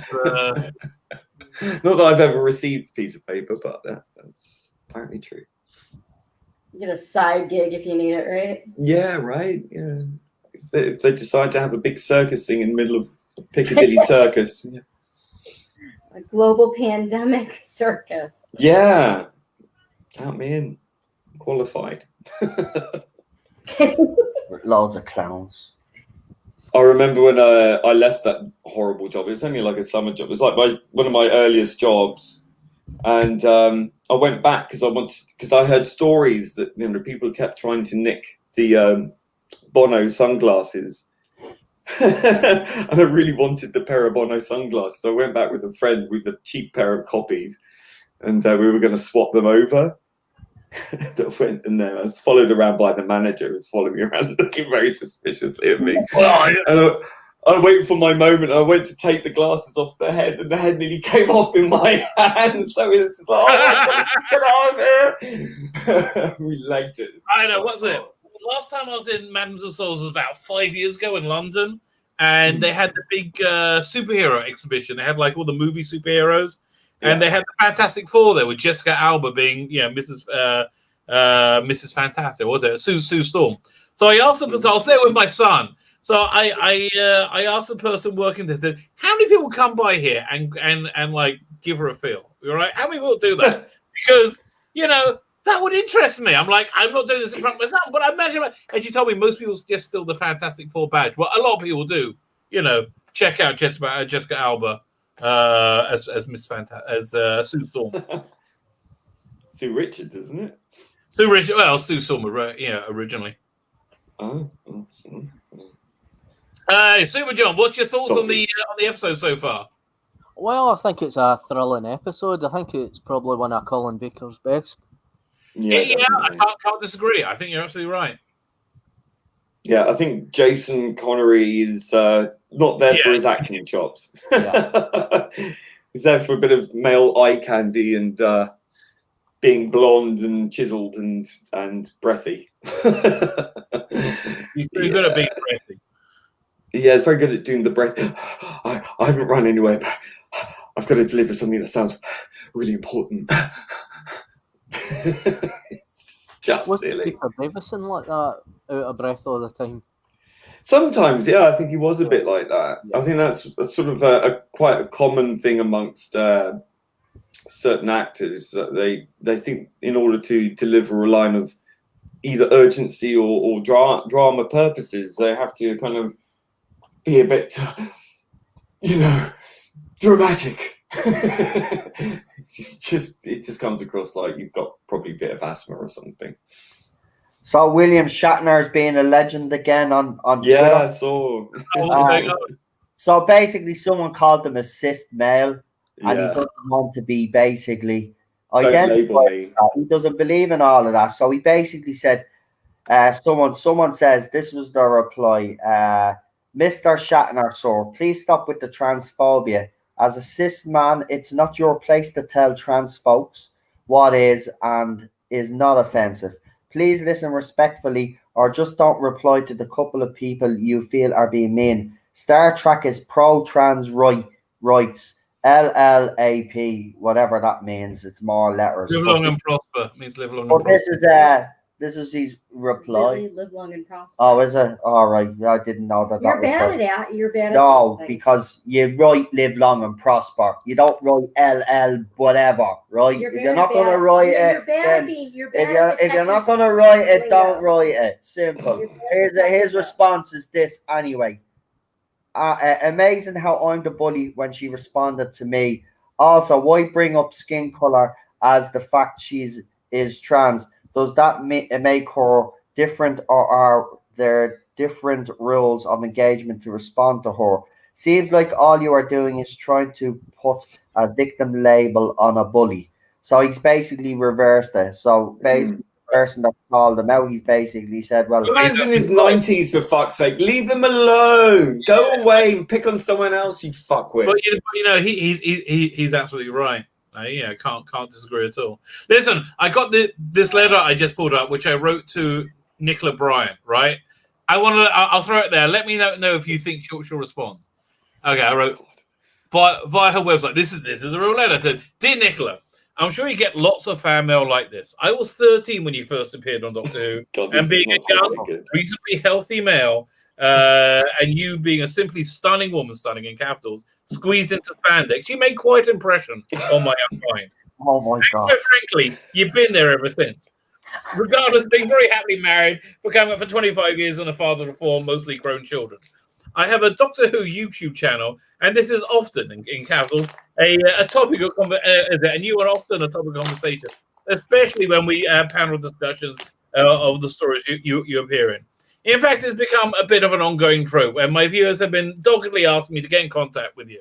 So I do sincerely hope my expression of my adolescent lusts, which I think are always with genuine affection and respect, aren't offensive to you in any way. Honestly, I just assume such things would be commonplace for you.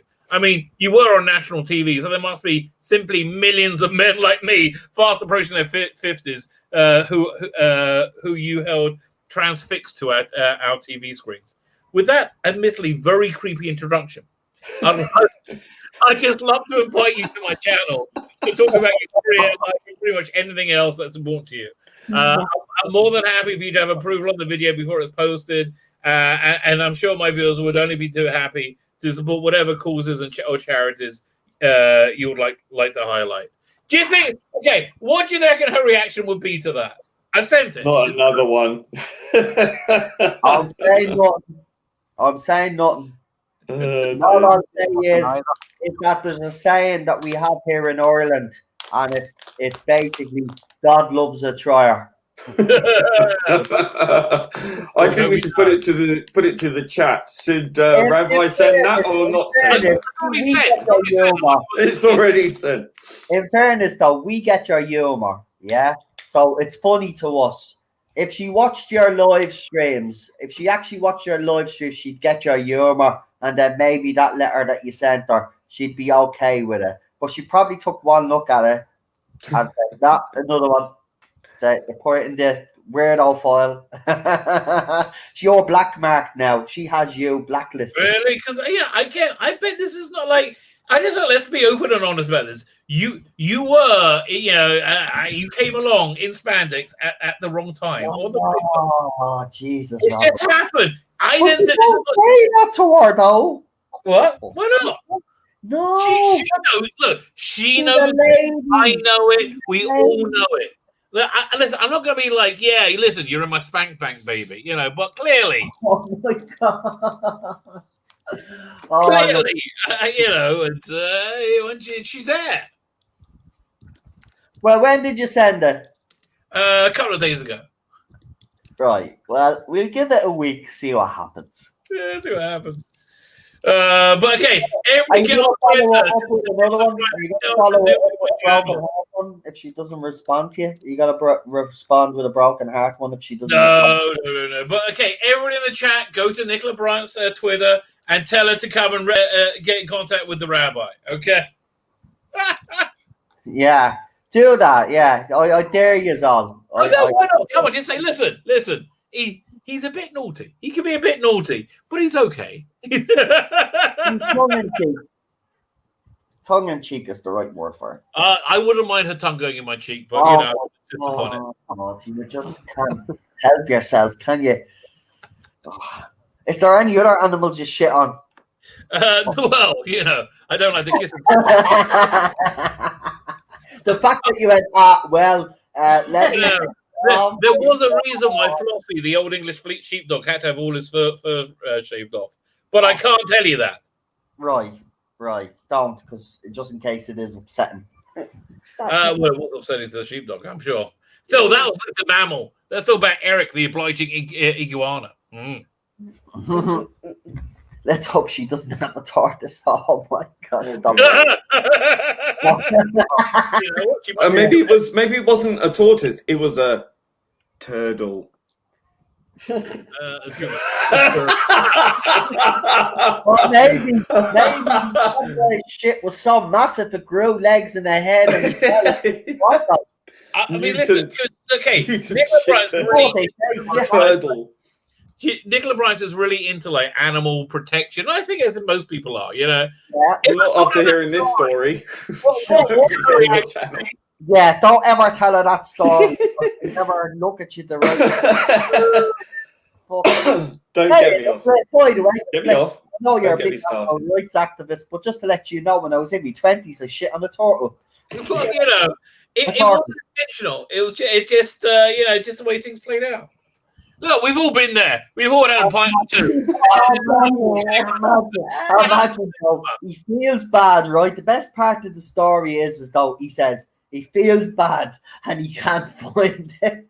No, the best part is he can't find his shit. No, what that? I haven't got.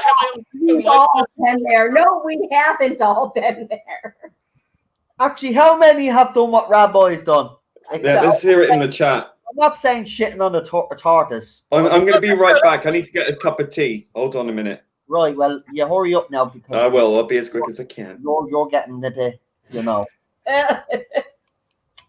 toot and claw. Well, let's talk about Lee while he's gone. Just watching episode 1 of Our Friends in the North was blown away. Reminds me of how BBC drama used to be. Doctor Who and Bond in the same show. Oh, right. That's true.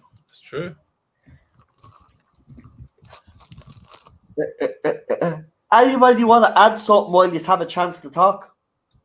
I'm just trying to think. Is there anything I can... There's really nothing I can think of to add to this story. I should have watched the making of thing. Yeah, you always do, don't you? And then you have little facts. Right. I have nothing to add to this. Anybody in the chat actually got any facts? Little trivia that you think we should know about this? I'm see Rabbi is checking now. Anyway, Rabbi. Yeah, I'm just looking at I'm just seeing what Wikipedia. See if there's any little trivia or bloopers or something. We like doing stuff like that. Right. I'm trying to think. There's a whole blooper.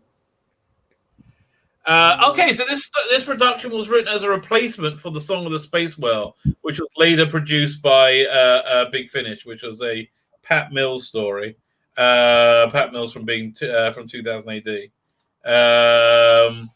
which wasn't very good, to be honest with you. Which was originally scheduled to be in season 20 before being cancelled. Working title of the story included Domain and Planet of Fear. Okay.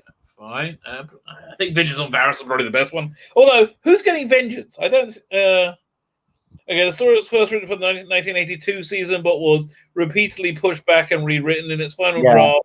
The story had a number of comedic sequences, most of which ended up being cut out. Right. Okay, well, yeah, I think they wouldn't really play well. Well, in fairness, if it wouldn't be as dark if they had those elements in it, if you think about it, so it's probably just as well they took them out. Yeah, all the comedic seasons were end up being played seriously, like the acid bar sequence, which we're going to see in the next episode. The result was the final story was much darker than originally intended. The more grim acid bar sequence was was much criticized for its tone. And the Doctor's flippant remark at the end of the scene. Yeah, I would edit that out if I was doing like a re-edit on it. It doesn't feel in character with the Doctor. Although the editing that I really want to do is on Twice Upon a Time, and then when Capaldi starts to regenerate, then cut to exterior shot of the TARDIS in space. Then like fade to white, So like, and that way we can cauterize this entire era when Doctor Who finally does come back with good Doctor Who. Yeah, if we ever get good Doctor Who again. One can only hope. I think we will.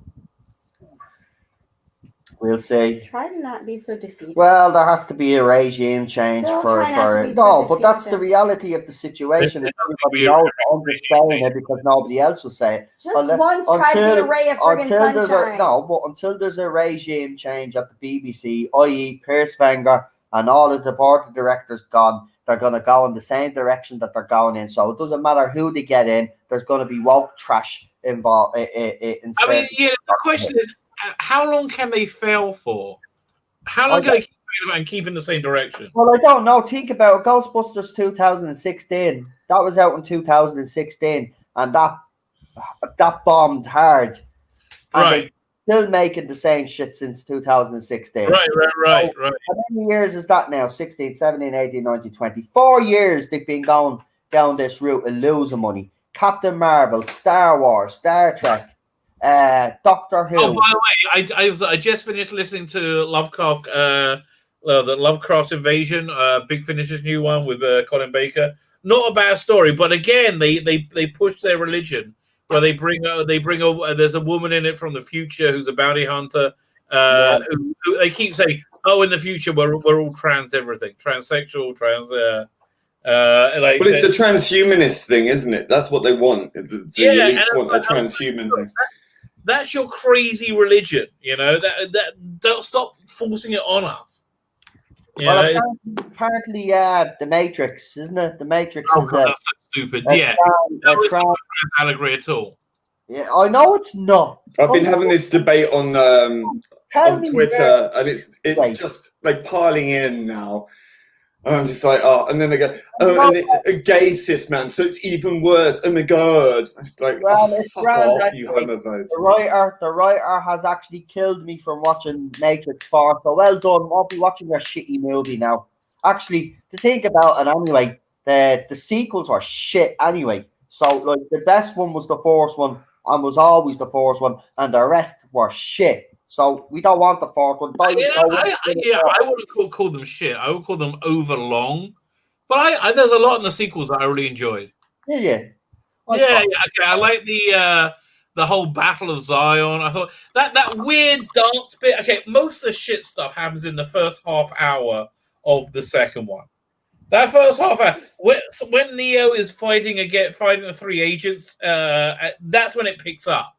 Right, and then they're like, he's still only human. So as soon as that bit comes, but that weird dance party bit in Zion was just pants. That's all for it. Didn't make sense whatsoever. So it was that. Have you seen Sense8? No, I tried to watch it. I couldn't get through the first episode. Yeah, that was pretty hard going.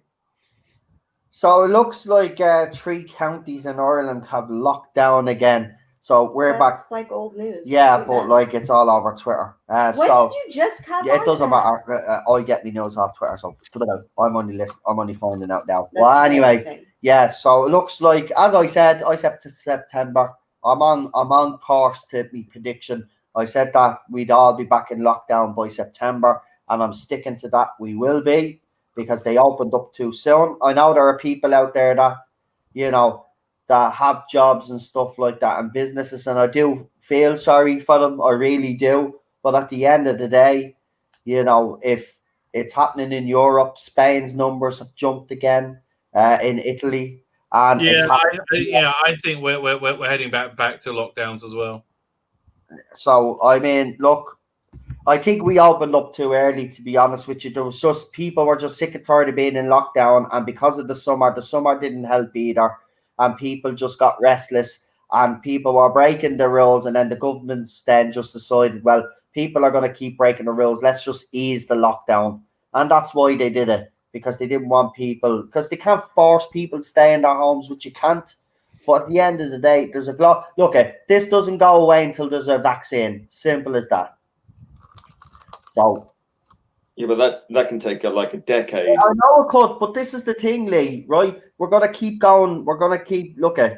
It's either we do the herd immunity thing and we all just go out and get it.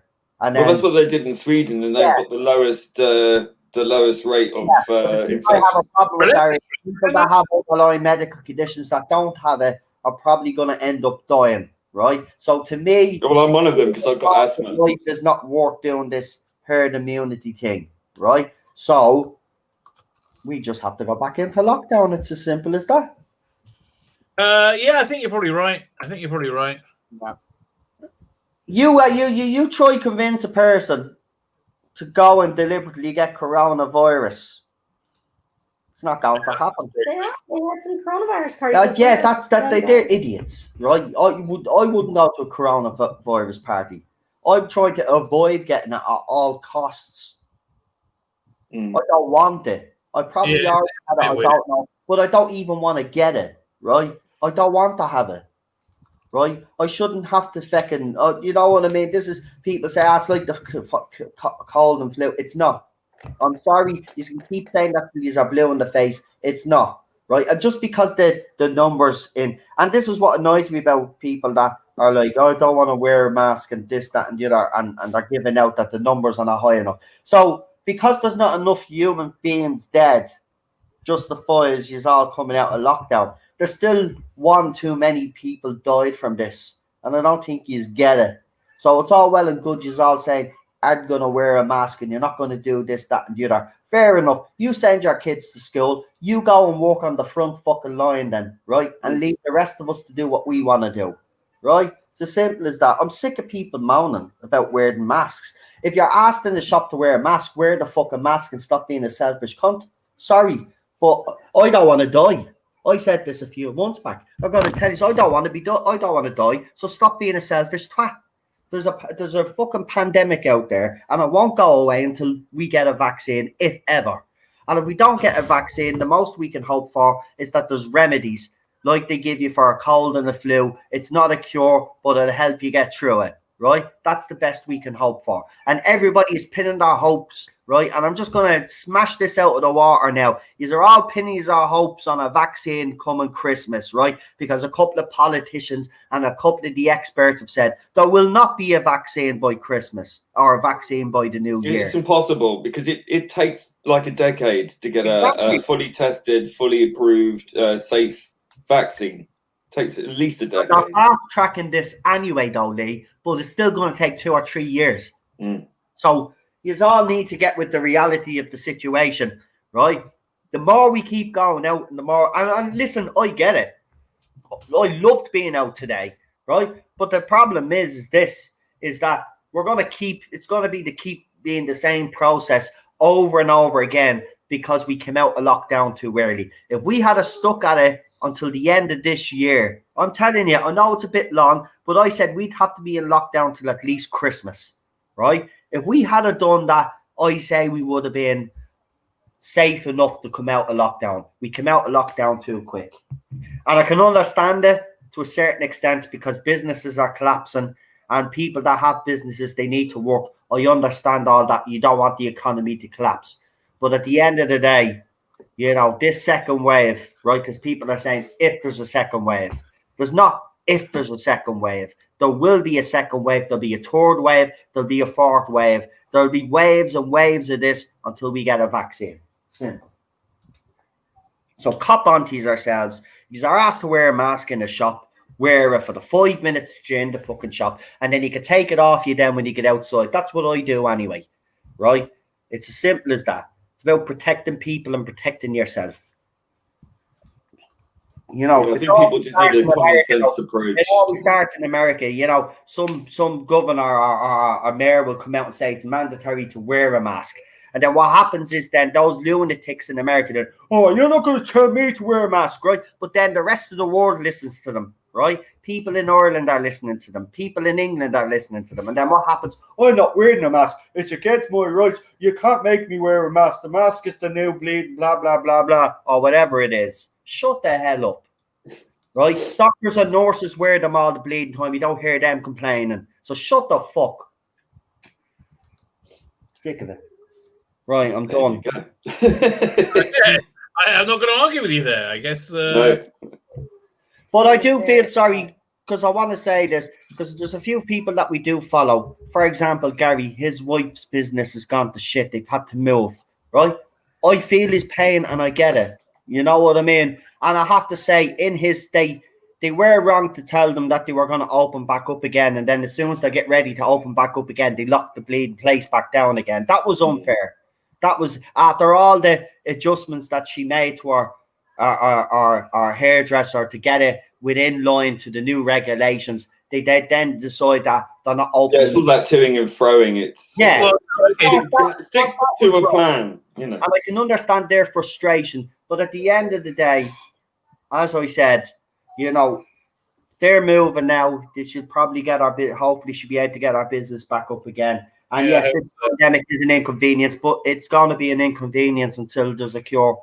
So wait. But I think the real problem in America right now is it's election season, right? And I think the Democrats really want to make things as hard and terrible as possible, so people go, "Oh, this is terrible. Let's vote for somebody else."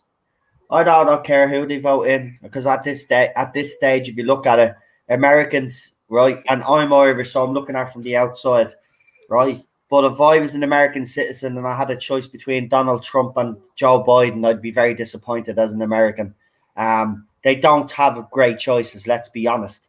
Donald Trump, look, I'm not bashing Donald Trump here. You all know that to a certain extent I did support him, but he's got it wrong during this pandemic, and I don't care what anybody says he has, right? But the thing about it is he's not a great president. I'm sorry, he's not. And Joe Biden is not going to be any different either. Actually, I can predict now if Joe Biden gets in, we'll be at war with Russia within 3 months after. Oh yes. Right? Because the Democrats, listen, this is the one that people don't realize. The Democrats wanted to go after Russia. That's why they were hoping that Hillary Clinton would get in, but she didn't get in. So they'll get Russia this time because the Democrats keep saying it's Russia that's doing all this, Russia doing that.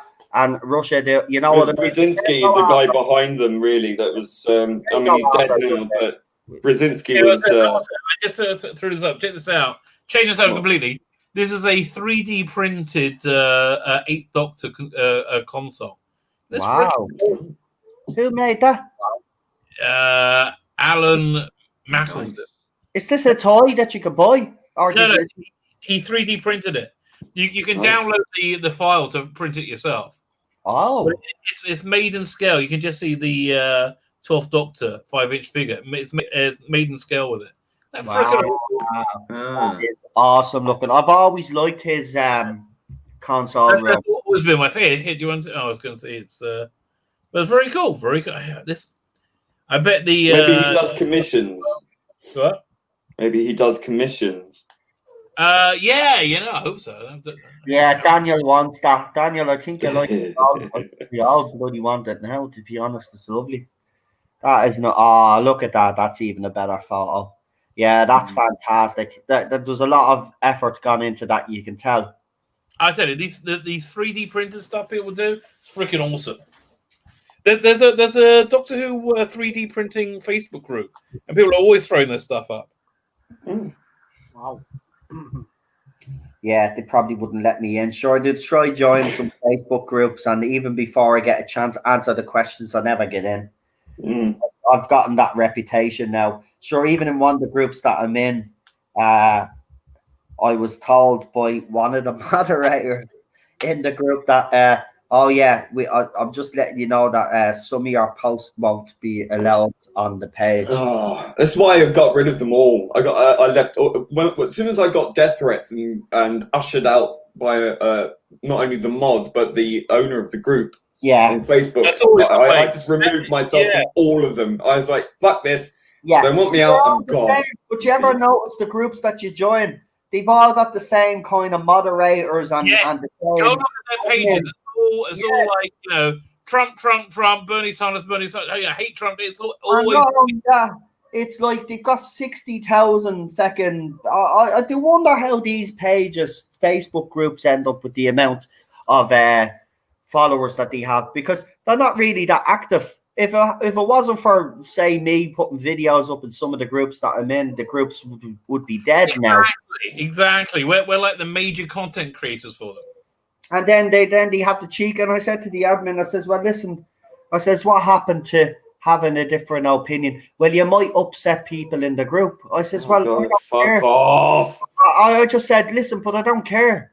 I says, listen, they say things that upset me, but I'm not going after them. I said, that's the difference. I'm entitled to my opinion. So you're telling me I can't put my video up, that you're picking and choosing which videos. I says, I tell you what, Little fascists. I won't bother posting anymore. Oh, don't be like that. I says, no, I'm not going to post anymore, because if you're going to pick and choose my post to put up, well, then no, that's not how democracy works. I says, I don't care if a few people have their noses out of joint because I have a different opinion. I said, I'm sick and tired of this fandom. I said, this has been 3 years since Jodie Whittaker was casted. I says, you can't say boo about the woman. And it hasn't been good for fandom. Hey, was it? No, I got some more pictures I just threw up. If you can. Grand, yeah, and then we'll show up the second part. So this is it by the model one next to the real one which is there's a museum they have it in America. Yeah, that's it with the 8th Doctor action figure. Look at that, freaking awesome! Cool. That is so cool. Wow. They got the lighting just right. Gorgeous. I think he's stuck. Wow. Look at that. That's nice. Have you seen that? There's a guy on Twitter.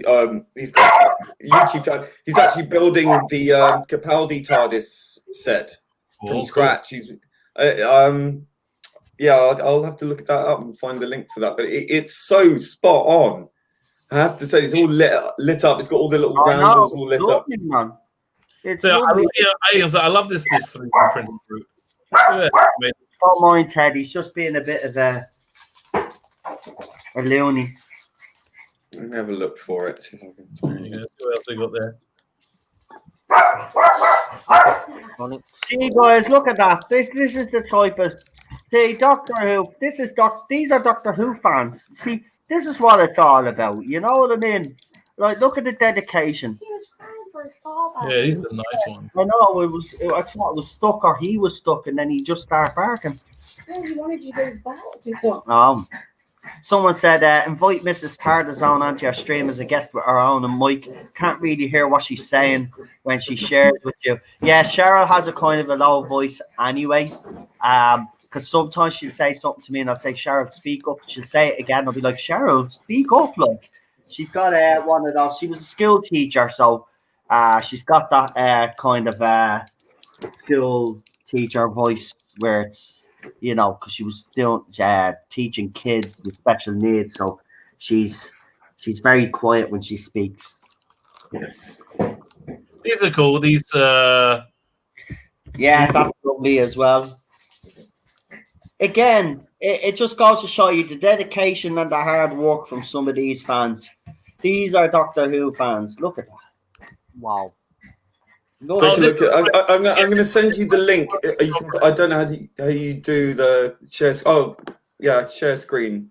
Yeah, share screen, and then I'll pop it up for you, buddy.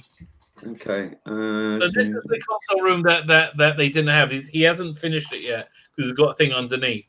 This is the console room that Mike Tucker designed for season 27. Then they use it in the cartoon strips. Isn't that cool? Okay. Have a look at that. Yeah.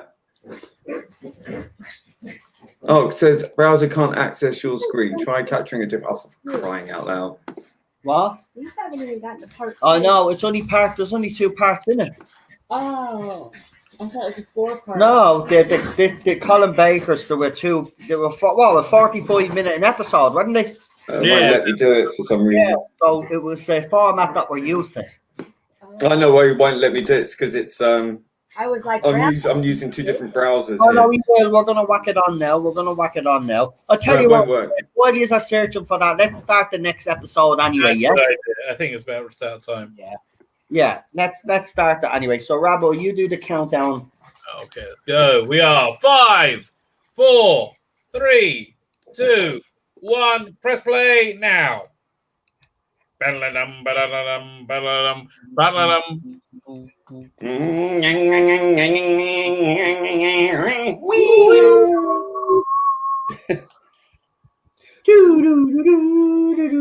The Doctor Who logo.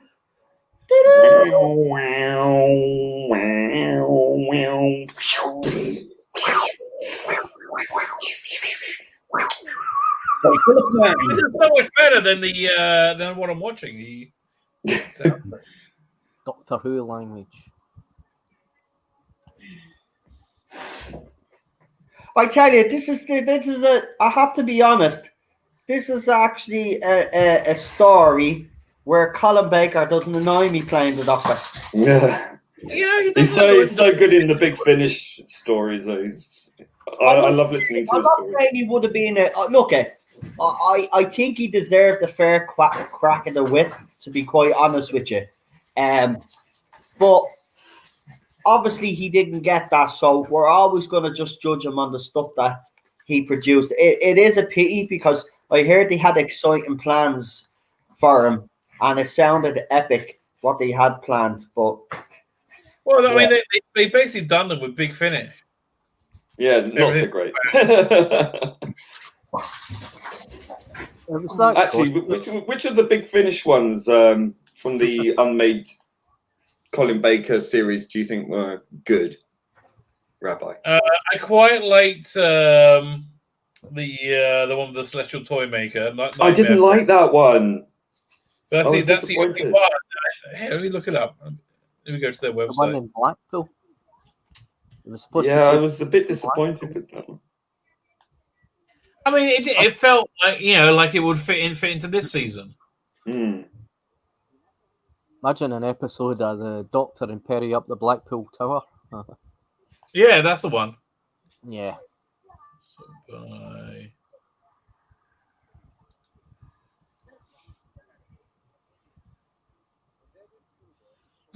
Okay, so Nightmare Fair I thought was okay. Mission and Magnus was horrible. Leviathan was not mediocre. Colors of Time was awful. Paradise 5 was okay. That's probably the best one, I think. Really? Point of Entry, I don't remember. Song of Matra was... that was a Space World. That's what this one replaced. And the Macros was... Yeah, none of them are really great. Yeah, I really liked his story, The One Doctor. I thought that was really good. Oh, that was good, but that's not a missing story. No, but that was really funny. I think that showed a complete new side to his character. Right. A lot of this infamous scene is brilliant in this. With the pool of acid. This was a very controversial scene, wasn't it? Oh, yeah, it still is.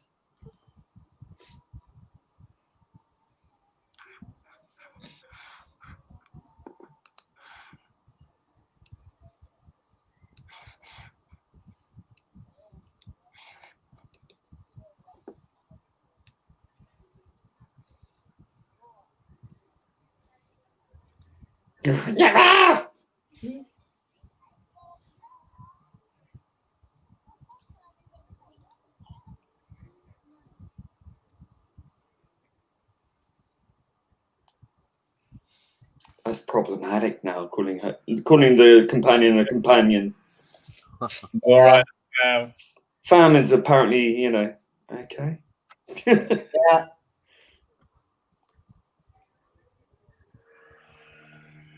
They'll never be accepted, so don't worry about it. They can call them whatever they fucking want. And they're not a family anyway, because they don't act like a family anyway. So I don't know. No, they don't. So the Doctor just kills. Oh, he's doing it right now. Okay, in all fairness, he is fighting for his life. The guy's trying to kill him.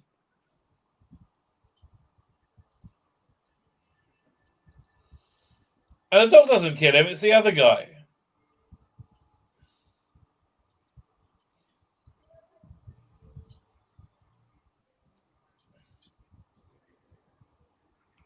Very James Bond, isn't it? This bit. Oh, cold, Doctor, cold.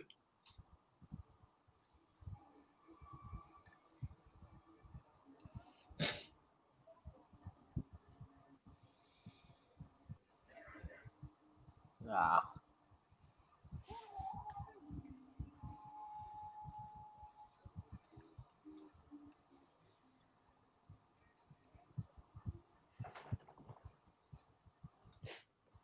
What the hell?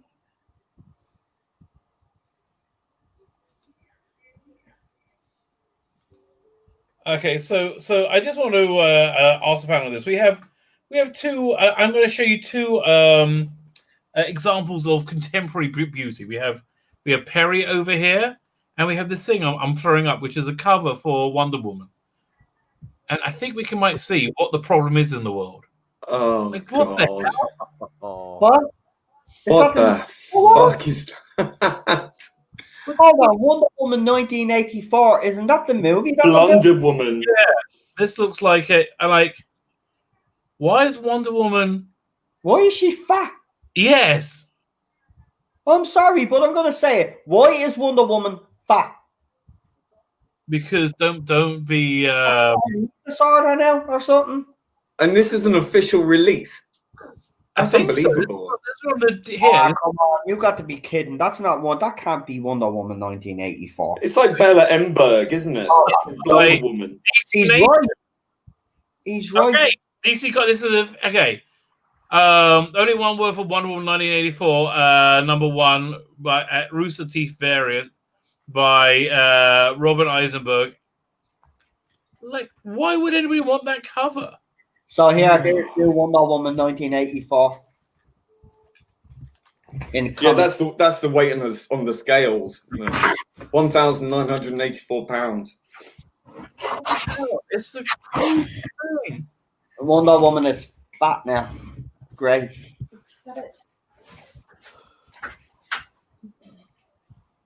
Fantastic, that is.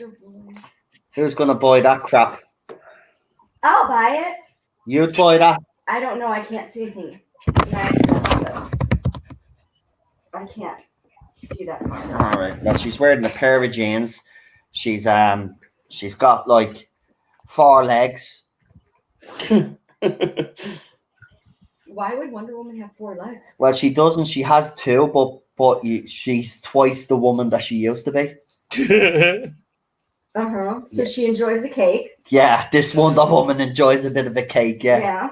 Has it limited her ability to Well, I don't know, but it's Wonder Woman 1984. I mean, she was to rush into battle. She'd probably die of a heart attack. Maybe Why she got the Batman logo on her chest? Maybe Wonder Woman is the driving force behind Jazzercise. Don't pick on her until you know her story. We do know her story, and we do know that she was never fat. She's an Amazonian princess, for crying out loud. Big brilliant as well. I've really run out of stuff to say because my brain head doesn't work that Your way. brain head doesn't work. No. I think my eye's swollen shut now. Yeah. So we had to come here.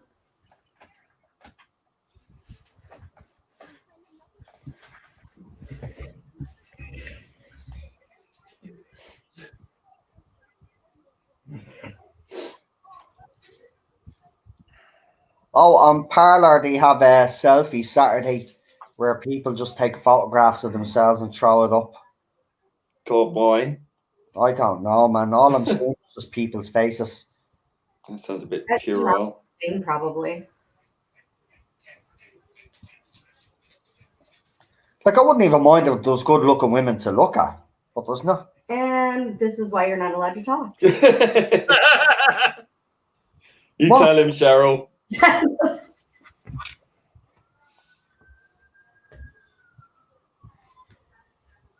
Okay, I miss what they're fighting at. I just turned over. I just looked away from the screen. Now looking back, it looks like it sounds like they're porn playing in the background, doesn't it? I don't know what kind of porn you're watching. I Very animalistic. Like, really?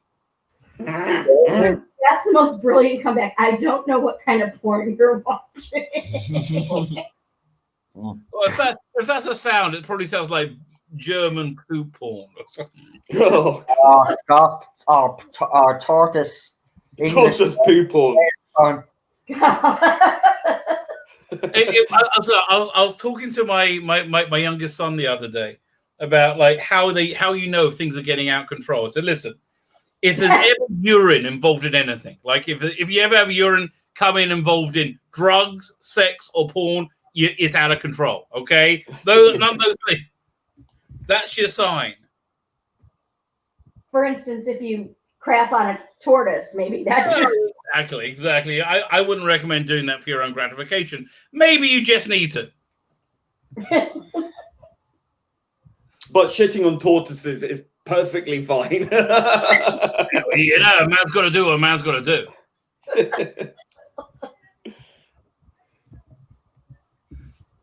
I don't think you can say that anymore, though, Rabbi. What? A man's got to do. Just say humans got to do what humans got to do. Apparently, NASA apologized as well. Oh, and by the way, your one that plays. I'm sorry, I didn't mean to get you started on a No, rant. but your one that plays that's in Guardians of the Galaxy and that plays. Zoe Saldana, who apologized. Yeah, she apologized because she wasn't too black.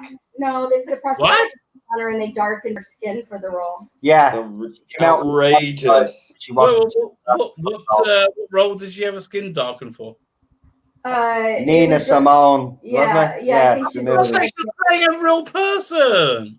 Oh, Yeah. for God's sake. Now they're talking about the skin. No, I'm just telling you what she was in, the actress, because I don't know her name. Cheryl does. But anyway, Imagine apologizing for your skin color. She apologized for basically not being black enough for the. Yeah. She apologized. That's disgusting. Her skin and the prosthetic. She said it should have been given to an actor that would have done more. Right, but here's the thing, though. Was she good in the role? I don't know. I didn't watch it. I'm also thinking of movies like The Hours. Nicole Kidman won an Oscar for her prosthetic. I don't know. Right. Next, they'll be saying we're not white enough. No, that's what we all like to be saying. They're too white.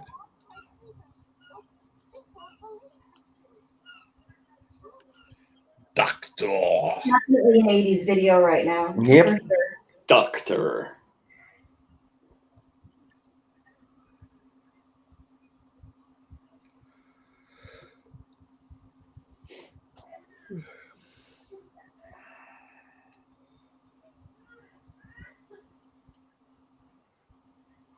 That look Colin Baker just gave him, like, was the look we've been giving him in disgust of his acting the whole time. No.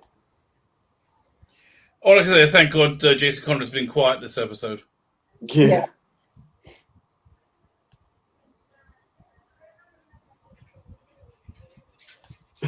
Sorry. Like, seriously, do all executioners look the same in all of time and space? Because I guess so.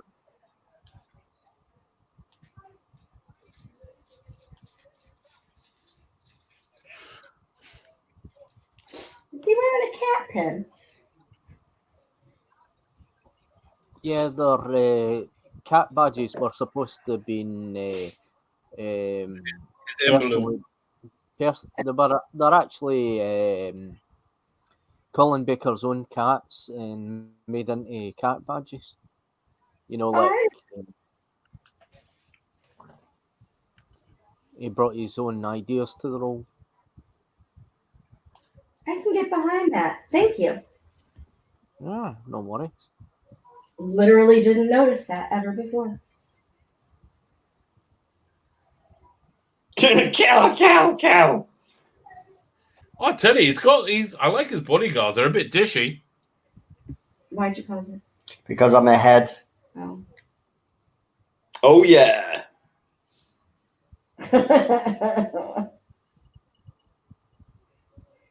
Oh, we would have gotten away with it too if it wouldn't have been for you meddling kids.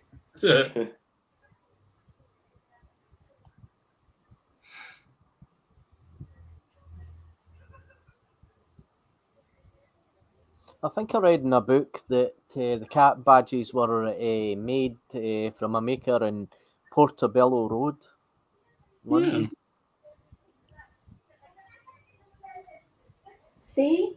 Fun and informative this stream is. There you go.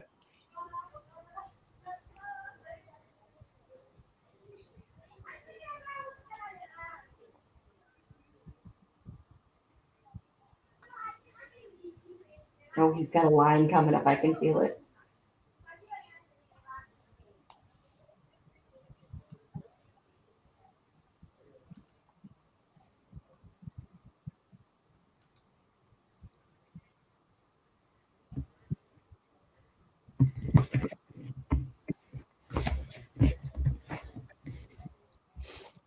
Nice.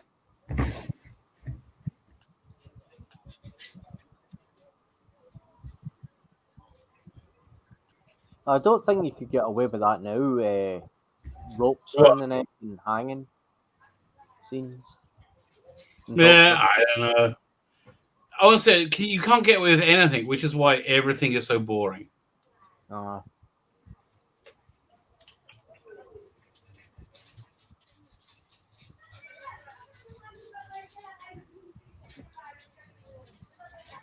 mean, in Spearhead from Space, you saw blood and gore. Yeah, that's true. And don't see that now.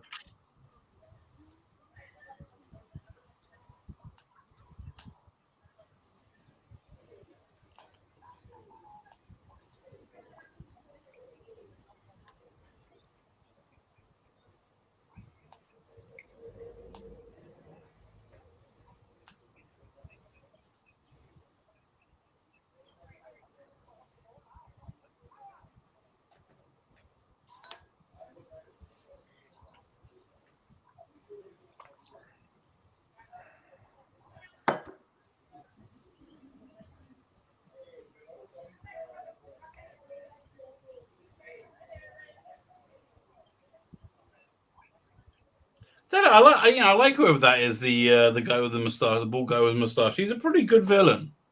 Yeah, I've seen him in loads of things, but I can never remember what in, and I always get confused with that. Exactly. Yeah, it's really annoying.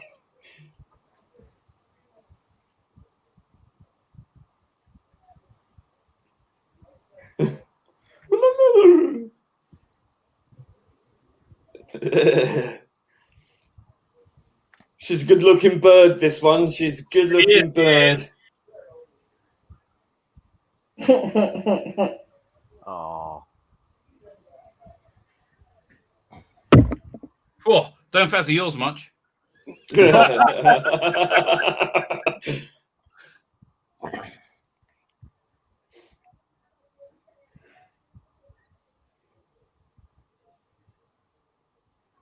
Oh dear God! That's so much for what she was before.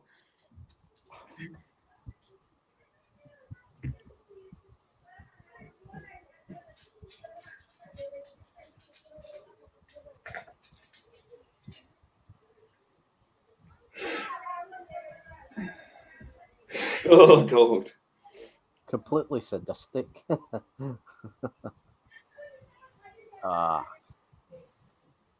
I bet that makeup was a bugger to get into. Bet this took some time.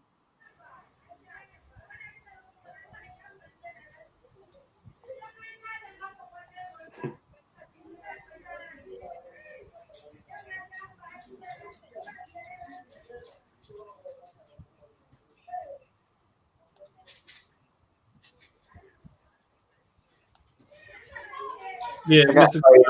Looking guy ever.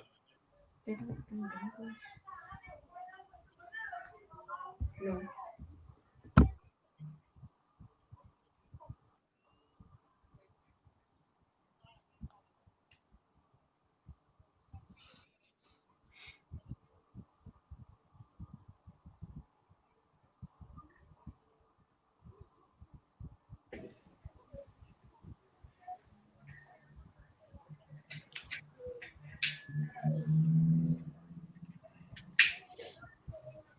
So what do you reckon we would all turn into?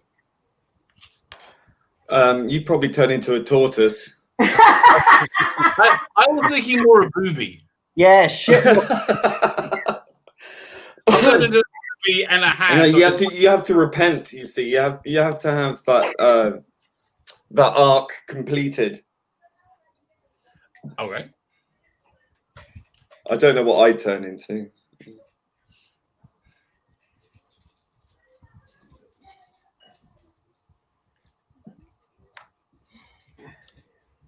I mean, honestly, there's got to be some better treatment they could have done for his face than a big bloody mask over it. Yeah.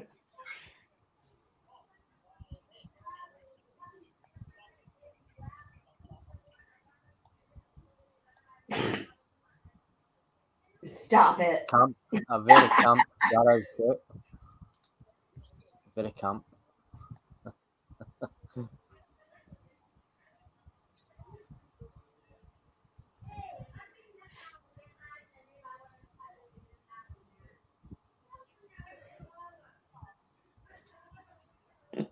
Ooh, crispy.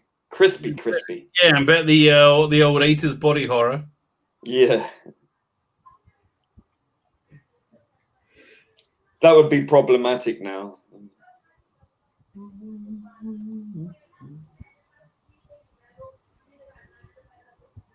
Oh, I just got an interesting tidbit here. Quentin Tarantino's Star Trek isn't entirely dead, and it takes place in largely earthbound 1930s gangster setting. So it must be something to do with a piece of the action, that episode. Remember that one? Oh, Must be a remake of that. that'd be interesting. Oh, Teddy, I would love to see that. I want to see a Tarantino Trek movie. Wouldn't that be great? Yeah. It certainly couldn't be any worse than what we're getting now. True.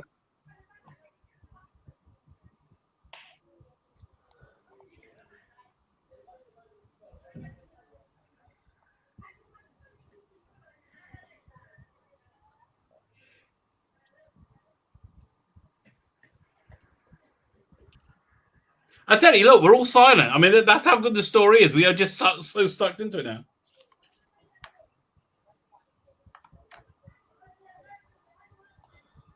It is a classic story. Everybody's quiet about it. Right, exactly. I'm so sucked in by it.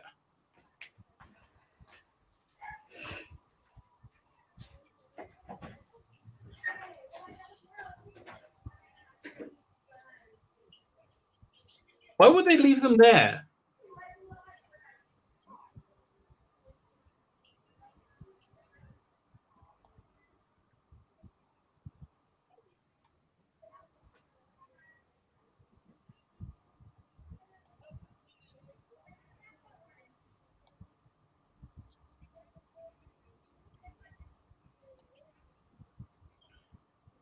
Oh, I will give Perry another identity then.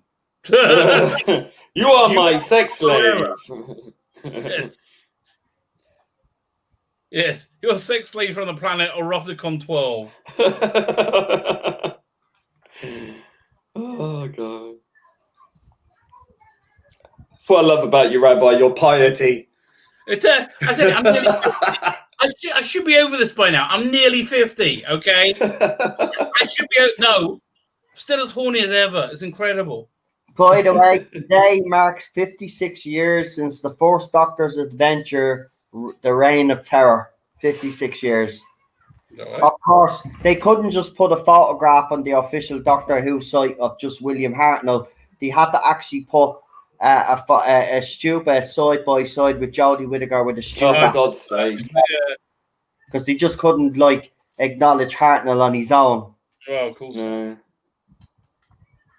So if they do announce a regeneration tomorrow, I reckon the Dr. Ruth is the next Doctor. More than likely. I think so. And I don't think that costume's going to be her costume. The one that she was wearing as the Doctor. Yeah. I think she might be wearing the Ruth costume.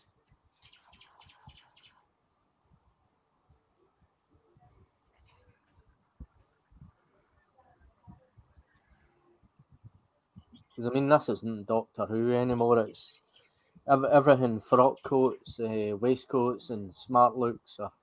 They're gone now. Yeah, well, listen. I mean, Russell T Davies very, very deliberately made the Excellent Doctor very working class. We've never seen that before. Yeah.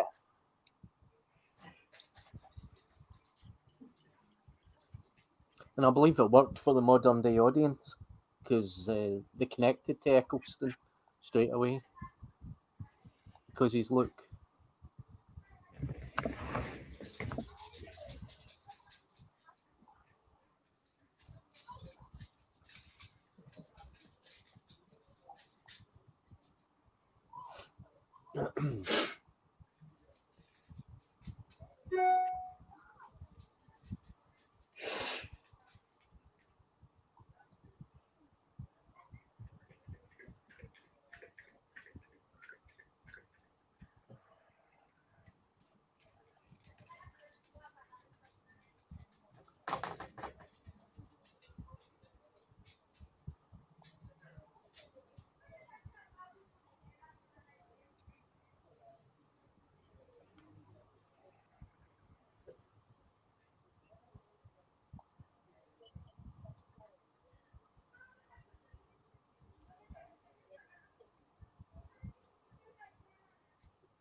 Is that shouting above us? Sounds like it's above us. I think it is. So not only did they leave the front door open, they're having a party now. Probably. I should probably go check the front. I was actually going to say that to you. You should.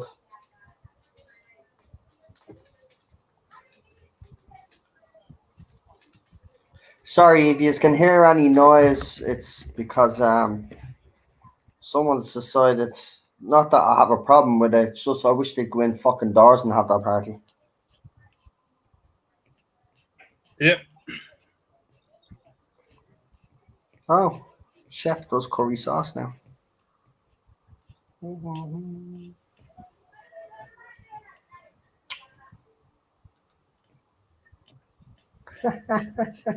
just looking at a poll. I'm going to actually screenshot this poll and show you.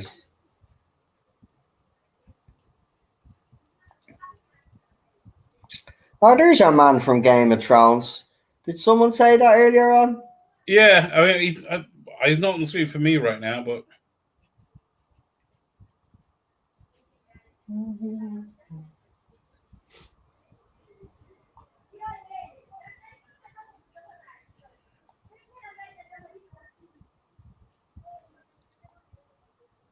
The interesting aside is that Martin Jarvis was in Titanic, the film Titanic. It was in Titanic? I don't remember him in Titanic. Yeah, he was. Rich Titanic. You talking about the James Cameron Titanic? James Cameron one.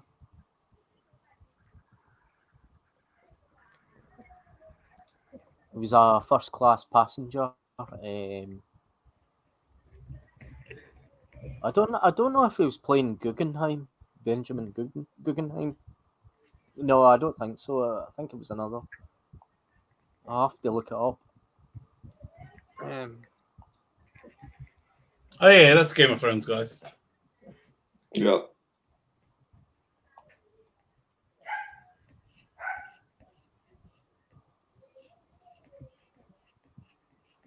So he ain't so bad after all, is he, really? No.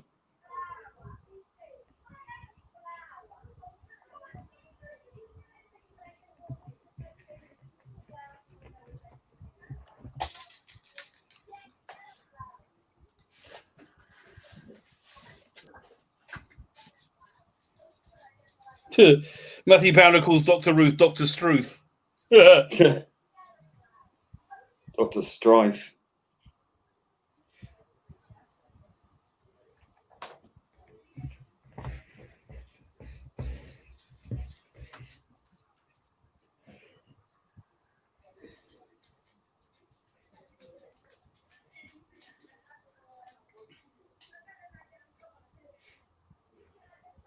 It's very dark. Yeah, but I tell you, I like the acting in the scene is really good. They're really they're selling it. Mm.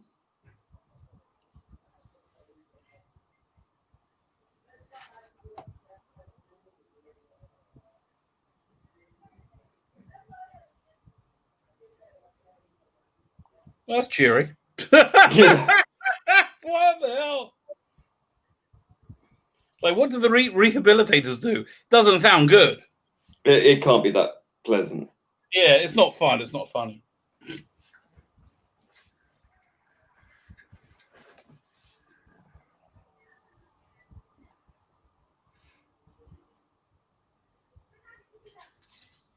Oh. Okay. Oh, by the way, I ordered the David Tennant, Paul McGann, Dr. Victorious, so we'll be able to review it. Oh, nice. Cool. Yeah, we'll do that. Be interested to see if it's actually good. Really, this is one they should have announced the first, quite frankly. Well, yeah, get everyone's juices flowing. They really scuppered that. Yep. We don't really care. If it's any good, well, I mean, it goes to show the level of organisation in the BBC. If they can't get anything bloody right, they really well, can't get a few hash-ups, haven't they? With even some of the classic stuff as well, with the dates and stuff. They just it's like they wing it. Mm. Yeah. And you know what? They keep doing it all the time. They keep disrespecting Doctor Who, but but they know we keep coming back. When does it stop? Yeah, well, we don't really come back to them. Like, who's watching the series right now? No, none of us. True. Certainly not me, and I'm not going to either. Yeah.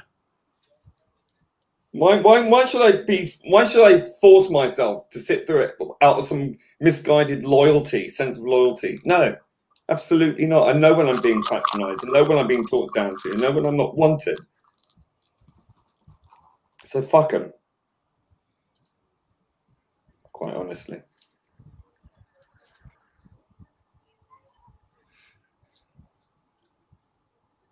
She wasn't pleased. Could have gone better. Yeah.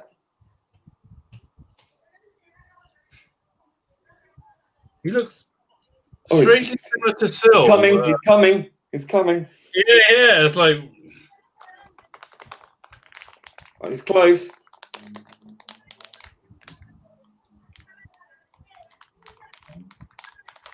Kip with a 149 super sticker. No. Thank you, Kip. It was a brolly on the beach parasol.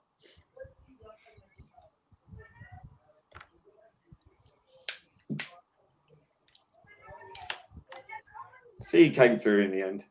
There you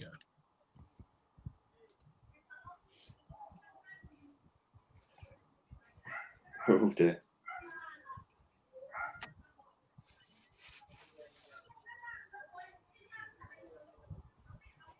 Yeah, not things you want to do on Varos.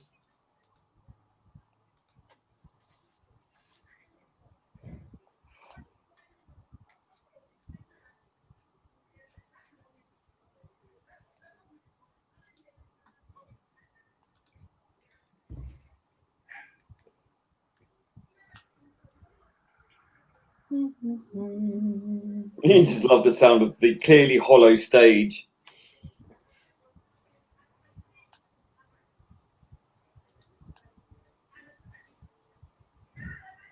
That's pretty eerie, isn't it?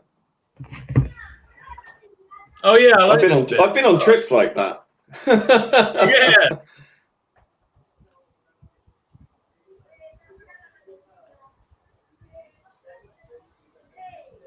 Classic Doctor pose. Yeah, they've used this a lot, and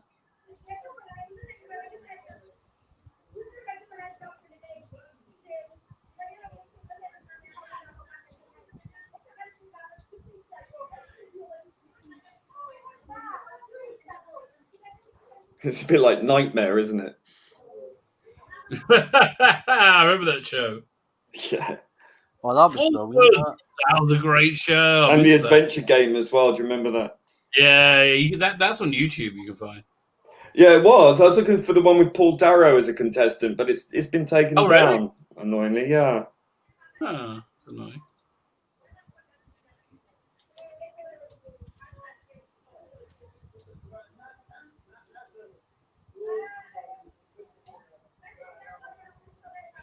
It's like a hemorrhoidal anus, isn't it?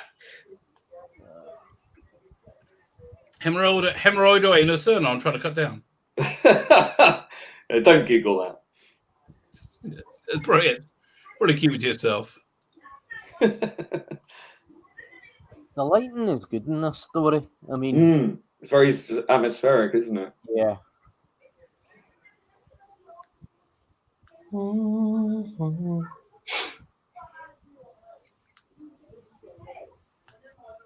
Said the actress to the bishop.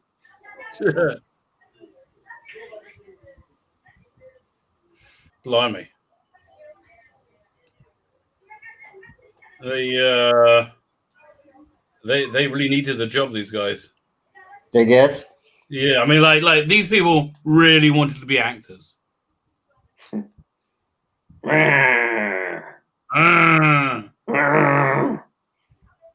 Yeah, I played the third zombie from the left, and yeah.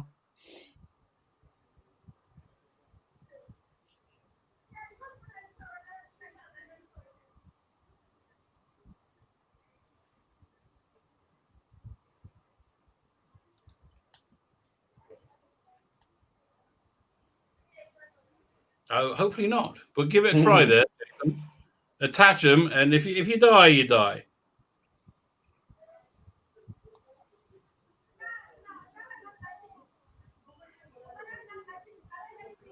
They're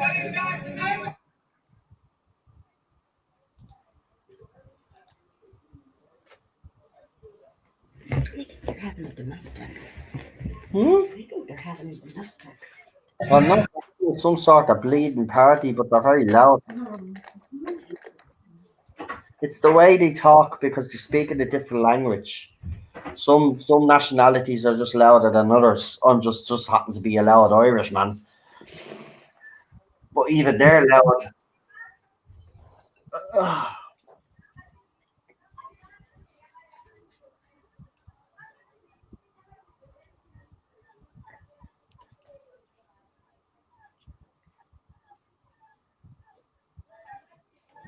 Proceed. Oh, look at me! I'm gonna fake die.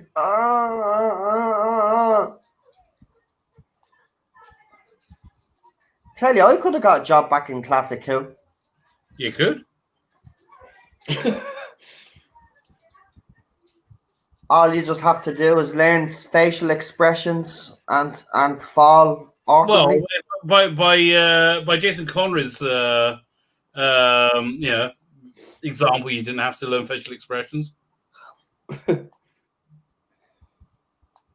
Well, that 13th Doctor Scrunch face is a poison ivy. Well, why would you even say that, Perry? You're on a planet. Why don't you say, is it a plant like poison ivy? See, there's little things in Classic and New Who that piss me off with the writing. You know? You're on an alien planet, so why would it be poison ivy? Well, sorry, was Perry speaking? I didn't hear anything. Of course you didn't. Yeah, that's all you hear out of him. It's like as if he's having a. Yeah, you gave me the sixth Doctor one to choose. It's your fault, mate.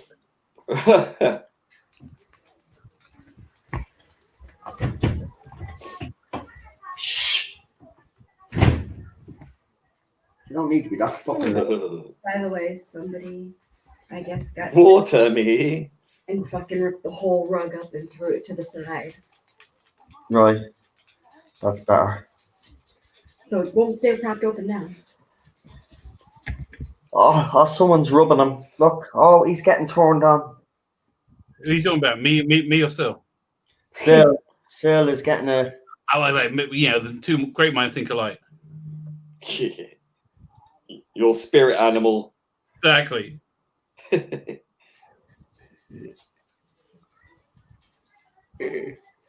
Moisturize me.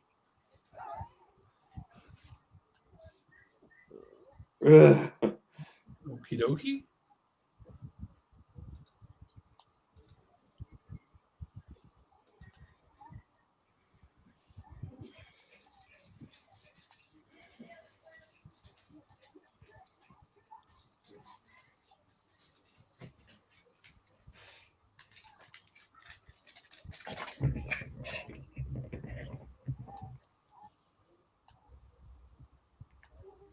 Governor. Saul completely loves himself.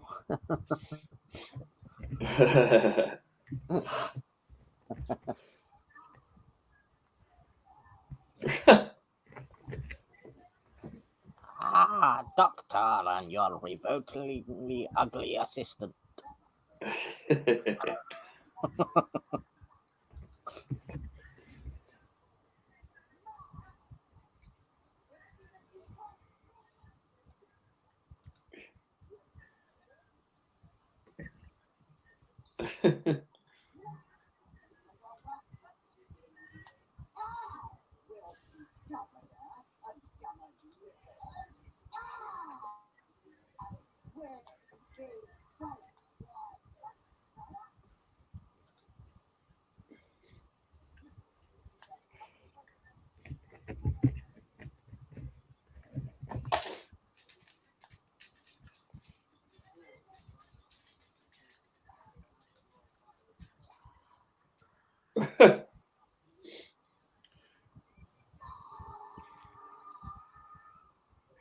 He represents Twitter, doesn't he? Kind of does. Still is like an SJW. Only it's his form of justice.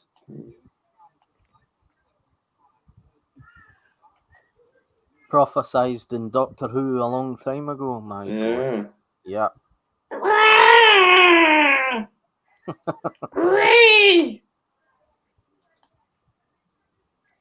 Well, that sound he made was not dissimilar to the sound I made when I took a shit on a tortoise. It was like that. It was like that.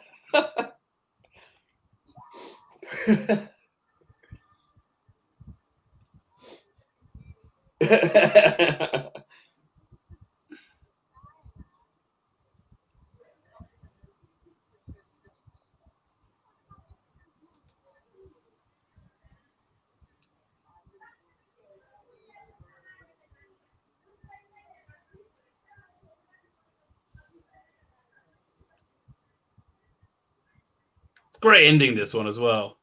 Yeah. Where does the Doctor get the Zyton 7? I guess he got it on the way out. They had him waiting by the TARDIS. And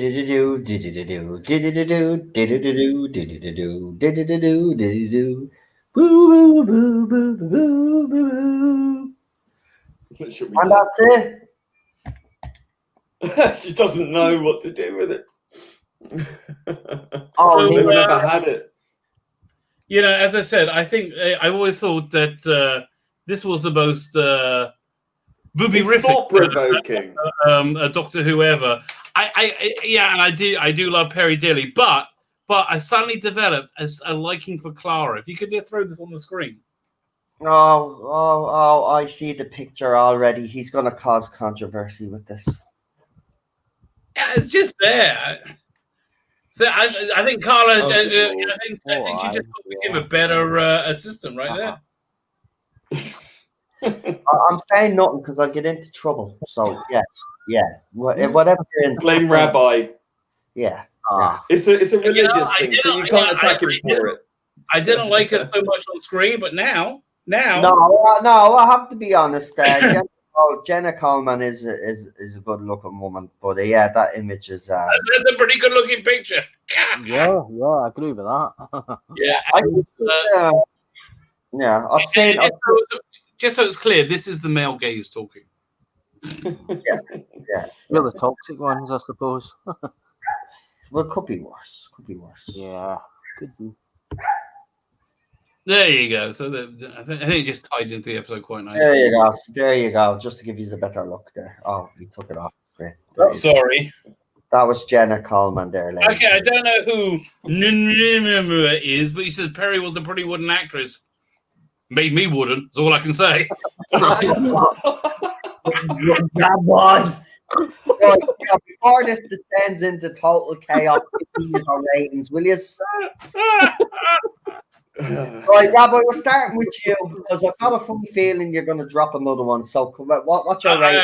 Okay, so I think we got to break it down into different aspects. So, Jason Connery performance -10, obviously. The overall story, I'll give it like an 8. I like the story. Yeah. In terms of Nicola Bryant's performance, overall, I give that a 30 out of 10. I break it down like this: her left boob gets a good strong 20. Or her right boob, which I think is underrated, still gets a 10. So there you go. So that's how this episode breaks down. No, so basically it's an 8 out of 10. Ignore the other votes. Thank you. Super John. I would give it 8.5. Right. I think it's worth rewatching it again. I would think. Yeah, I agree with that. Actually, it was fun. I actually do agree with you, yeah, and I don't say that about most Colin Beck. So I'm with you guys. It's between an 8 and 8.5 for me. So yeah, I'm pretty much in agreement, which is all except for Lee. Lee was the odd one out last week. Let's see if he's the odd one out this week. I really like this story. I'm going to give it a 9 out of 10. Woo! We got a high one there tonight, guys. Drop us our ratings in the comments there as well. Let us know what you thought of that one. We've already got next week's one selected. Obviously, we gave that boy 3 weeks head start. So no, I got I hopefully we'll have the trailer tomorrow. Yeah. So what did I pick again? Curse of Fenric. That's what I picked. That's the trailer I got nearly done. So yeah. Tomorrow. So that's next week's one. But tomorrow is the Impossible Planet. Yes. Yes. We've got the Ood coming to town, folks. Yeah, Ood first story. I forgot about that. So we've got a couple of 8s, 7.5 and 8.5. Seems to be pretty solid from everybody. We might as well ask Cheryl, even though she didn't see any. She watched it, but she didn't watch it with sound, but she thought it was funny. By looking at the screen, what would you give this out of 10? With my own dialogue? Yeah. I'd give it a solid 9 with my own dialogue. Yeah. Good choice. James Dawson gives it a 7.8 out of 10. He's got very technical, which is our little ratings, don't you? Which is our little points 5s, and he's our points 2s and all of this. It's very precise. That's it. Very, very good. Very good. So maybe tomorrow night we're going to be discussing a regeneration news. That'd be exciting. Yeah, I don't see it happening. No, neither do I. I've been cautious on this. I've even said it. I'll be surprised if it is. Probably be nothing at all. I'll tell you why. Because if it is something big like this, yeah, I know there's a global pandemic stuff, and maybe there isn't that many people. But someone would have to know, and someone would have said something. They normally keep this. They're normally good at surprising me. They could be announcing that she's re-up for another 5 years. You know, it could go that way too. Yeah, but if they do that, you just won't see me on this channel anymore. Karen wants to know, what version of the Course of Fenric are we watching next week? Oh, that's a good question. Let's work that out. Look, my vote is the movie version with the updated editing and effects. That's totally my vote. It's the vastly superior version. Okay, which I don't mind watching. It's just we have to think of everybody else in the chat. Firstly, how many people actually have it, for starters? And second of all, do you have the version that Rabbi is talking about? If you don't, I don't. Well, okay, look, everybody on the panel, just let me know. I'll upload it like I normally do. Yeah, that's no problem. Right, yeah. What's the news tomorrow? We don't know, but there is rumor and speculation that it might be Jodie Whittaker being announced that she's leaving. It could be. Hey. It could be a classic. It could be a classic announcement. We don't know. All we know is that the Radio Times got a hold of this news, but now all the nationals are after getting a hold of it, which is making people believe, because it's obviously big, and two biggest shows on BBC, well, at one time, were Doctor Who and Top Gear. So if it's not a Top Gear announcement, it could be a Doctor Who. Or as Lee said, this could be just the BBC blowing smoke up everybody's yoke to generate some bleeding excitement, and it turns out it's a shitty little announcement. It might not even be like any announcement. You know, so many times I come across, there's going to be a big announcement, and you wait in the day, and it's like crickets. You know, there's just nothing there, nothing happens. I mean, you know, I don't know when it's going to drop. When during the day? I know they drop a few at 9 o'clock at night or 6 o'clock. If this announcement, see, nobody knows even what time this announcement is going to be dropped at tomorrow, or if it's happening. Just proceed with caution. BBC press office. What? It depends if it's going to come from the BBC press office. Yeah. Well, it's not. It's going to be, according to the rumor, from Radio Times or the national press. Right. So if that's the case, then I don't know. It just seems a bit weird that it wouldn't come from the BBC itself. It's either, it could be something got to do with the BBC, a change at the BBC. I don't know. That'd be awesome. I'm up for that. You know, I mean, I don't know. There could be some major. I don't know. There could be another investigation happening with the BBC. Remember, BBC have been investigated left, right, and centre. We just don't listen. With this, it's different than last year, as I said, because there is a pandemic this year. People that have been getting source information have been very careful that they haven't actually given too much away, because, you know, there's not, you know, what the world is not going the way it is. Well, I want to know what's in that Chinese deal. Has that been published? How much money they're getting from China, and who this Chinese company is, and what they've agreed to? And BBC have a lot to answer when it comes to when it comes to China. We've already concentration camps. We've already spoke about their open racism. By the way, also just to add, I was reading something there while we were actually streaming. In a McDonald's in China, they have banned black people. Yeah, they apologized for that, didn't they, or something? I think official apology. They still did it. Yeah, of course they did. And they've edited posters of famous movies like Black Panther and Star Wars. Actually, they covered Black Panther's face completely. How edit the blackness out of Black Panther? Well, what they did was they put the mask on his face. So, yeah, but the actual film, I mean, do they edit out every time he didn't have his mask on, or what?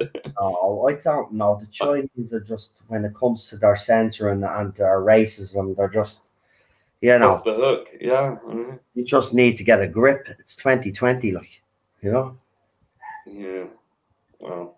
Yeah, but listen, BBC, listen, all these fans that were criticising me as well, they'll be all coming out against China when Doctor Who Series 11 drops, and they see the posters and they see that there's no Tolson Cole and there's no Manip Gill on the posters.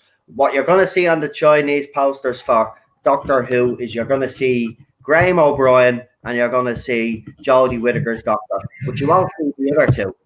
You won't see the other two. Or they'll be in a little corner. They shrink them down. Yeah, that's what they do. Yeah, they shrink them down. So listen, the people have been criticizing me over China. They'll all soon genuinely makes me annoyed, because like none of them all that crap where they accuse you of racism. None of them. It's the most racist thing ever, because none of them care about racism at all. They just are looking to say they didn't care. They say stuff that's happening in China, and nobody's saying anything. And I've got relatives who are Chinese. You know, I was raised by a Chinese grandfather. I've got relatives who live in Hong Kong, and then they say to me, "Oh, you're just using my best friend is a black," and you know, it's like it's not the same thing. I was raised with the culture. You know, it's in my family. It's in my close close family. Yes. And yeah, they say, "Oh, you're just using that tired argument of, my friend is Chinese or something." It's like, no, it's not the same at all. Idiots that use that hashtag as a badge of honor and go around telling us how we're racist. They're the real racists, because Brabo is right. They got concentration camps for Muslims. Come on. Yeah, exactly. When it comes to human rights violations, right, but it's got to do with Doctor Who, they'll turn a blind fucking eye to it. Right? Fuck off. Use it a racist. Go and fucking start highlighting this shit. Right? Trying the BBC taking money, right, for Doctor Who off a regime that is brutalizing people. Fucking disgrace. Yeah, but on the outside, they do make fantastic iPhones with, even though in those sweatshops where people have suicide nets to jump into. Listen, they make lovely phones and they make great curries. But at the end of the day, the Chinese regime, if that's what you want to call the regime itself, is disgusting the way they treat even their own people, let alone foreign nationals that are in their fucking country. Disgraceful. It needs to be put a stop to, right? All of this shit that's happening around the world, we all know where to point the finger, but everybody's afraid to say that, because if you do, you're a racist, right? We're in the shit that we're in because of that country.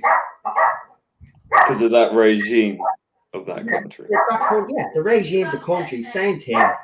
And there is a culture of it's because of the poverty that a lot of these people are forced to live into that these things are allowed to happen, with the spread of this kind of virus. I know, but it's disgusting. There has to be, listen, the countries of the world should have gone on to the Chinese regime a long, long time ago, and they didn't. And why? Ask the question why. I'll tell you why. Because of money. It always boils down to it. At the end of the day, once the Chinese regime is giving money to these other countries for different things, they don't give a shit. Yeah, exactly. 100% true. Or shrink from that post. Or wait you see. They'll all be coming. None of them will say anything on the other side. They won't say nothing they want, because then they'll be caught out. They're better off just keeping their mouth shut now at this stage. Right? You won't call it out now. And what annoys me as well is call me out, call me this, that, and the other. Yeah. And as you said yourselves, this has been going on for how long now, Lee? I mean, that original photograph that I seen of all the men and young kids in the concentration camp, I think that photograph was taken in 2016. So that was 4 years ago. So how long have these camps been there for? And why am I? They've been doing this for years. Listen, they export human hair by the bucket load, okay? Crate load. Yeah. You want to hear something? Human hair, human organs, plasma, blood, the lot. Where does it come from? Where does it come from? It comes from these concentration camps. And you see them, and they've all got their heads shaved. All these things go into making wigs and to hair extensions and all sorts. And it's money, free money. There's a big market for wigs for religious Jewish women. If you're married, you're supposed to cover your hair. Well, you got a nice super chat just now. Anyway, so most of the wigs come from China. Yeah, and we got it. I know who this is. We got a $20 Australian super chat from Doctor Who. Wow, that's nice. And he says, "Greetings. I hope you're doing well, mate. Hope everything is fine. Don't know what the weather is like over where you are, but it's absolutely fantastic here. Isn't that right, lads?" Pretty good. I want to die. Yeah, Lee thinks it's too warm. I have to be honest with you, it was, but it's cooled down here now, so it's a little bit better. But yeah, greetings from, and I love your little avatar picture. It's a little Peter Davison. Can you see that, guys? Oh yeah. Thank you for that super chat. Really appreciate it, and I hope you're well. Right. What else? Right, guys. Are we done? Yeah. I think I'm off to bed in a minute. Yeah, I think we're done. Yeah, I think covered. I think we've covered everything that we needed to cover, haven't we? I'm certainly covered in a lot of stuff right now. Yeah, I'll say yeah. Why? He can't help himself. Well, look, we'll have to put I don't know. We'll have to put a muzzle on him when he comes on. Although I got in trouble with my wife this morning because what did you do? Because because again, Sabbath is Sabbath. You're offline. Everybody's just kind of hanging out. Yeah. So I'm sitting on a couch with my daughter, and we're talking about how much we like cookies. I said, I think it was on the stream last week. Somebody said, how much you like cookies. I'm like, if I was offered a choice of a blowjob or a cookie, it's not an easy decision because, I really like cookies. It's not an easy decision. I like cookies. I like cookies that much. You go for the cookie. Well, I don't know. You see, if you go for the blowjob, you might offend your wife by going, "What? You don't like my cookies? What's wrong with you?" Wow. Isn't life complex? He just has the best of both worlds, doesn't he? He can't just have one or the other. He wants the cookie plus. I do. Oh my God! Now at the same time. Oh, yeah, exactly. They're eating the cookie while he's getting. I don't really like the crumbs. Don't really go. It doesn't. I don't really like that. No. It's grand. Okay, the cookie before or after the blowjob, I think. Oh, right. No, okay. Here's it. Okay, I just worked it out.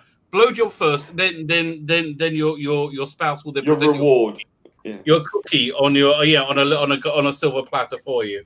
Oh, for God's sake! That's the right way for things to happen. You just have cookie and a glass of milk. It has to. But wouldn't your wife be offended if you say cookie, and then she'd still go, "What's wrong with my blowjobs?" Lee says there's always. She'll be more offended if I diss her cookies than anything else. I love our old hobnob, Lee. We love the hobnobs in this house. Oh yeah, I like hobnobs. I miss hobnobs. At the moment, I'm currently on the digestives, McVitie's digestive double chocolate with the chocolate chip in it. Oh, they sound good. Do they still have Jaffa cakes? I used to love Jaffa cakes. Yeah. Right, do me a favor, guys. I'm gonna big screen you all. I'm gonna remove everybody. I'm gonna big screen every single one of you. Give you our channels a shout out. Lee, I know that you don't want to shout out your channel, but you can shout out your social media. Yeah. And if you're appearing on other people's channels, you can give them a shout out. So we'll start with Super John, because Super John is always real quiet on these streams. So they feel sorry for him. He comes on and he never gets a word in this. Because Rabbi's away talking and then you're talking, and I just don't want to kind of butt in because. Yeah, you should. Put in. Right, I'm gonna big screen you anyway. So we'll pop Rabbi out. There we go. We pop Leo, and then we pop me out. Right. I've got YouTube channel. I've got Twitter. Parler. Probably upload other stuff. I'm actually thinking of doing a time travel. A time traveler. Watch along BBC show the 90s. Travel. What? No.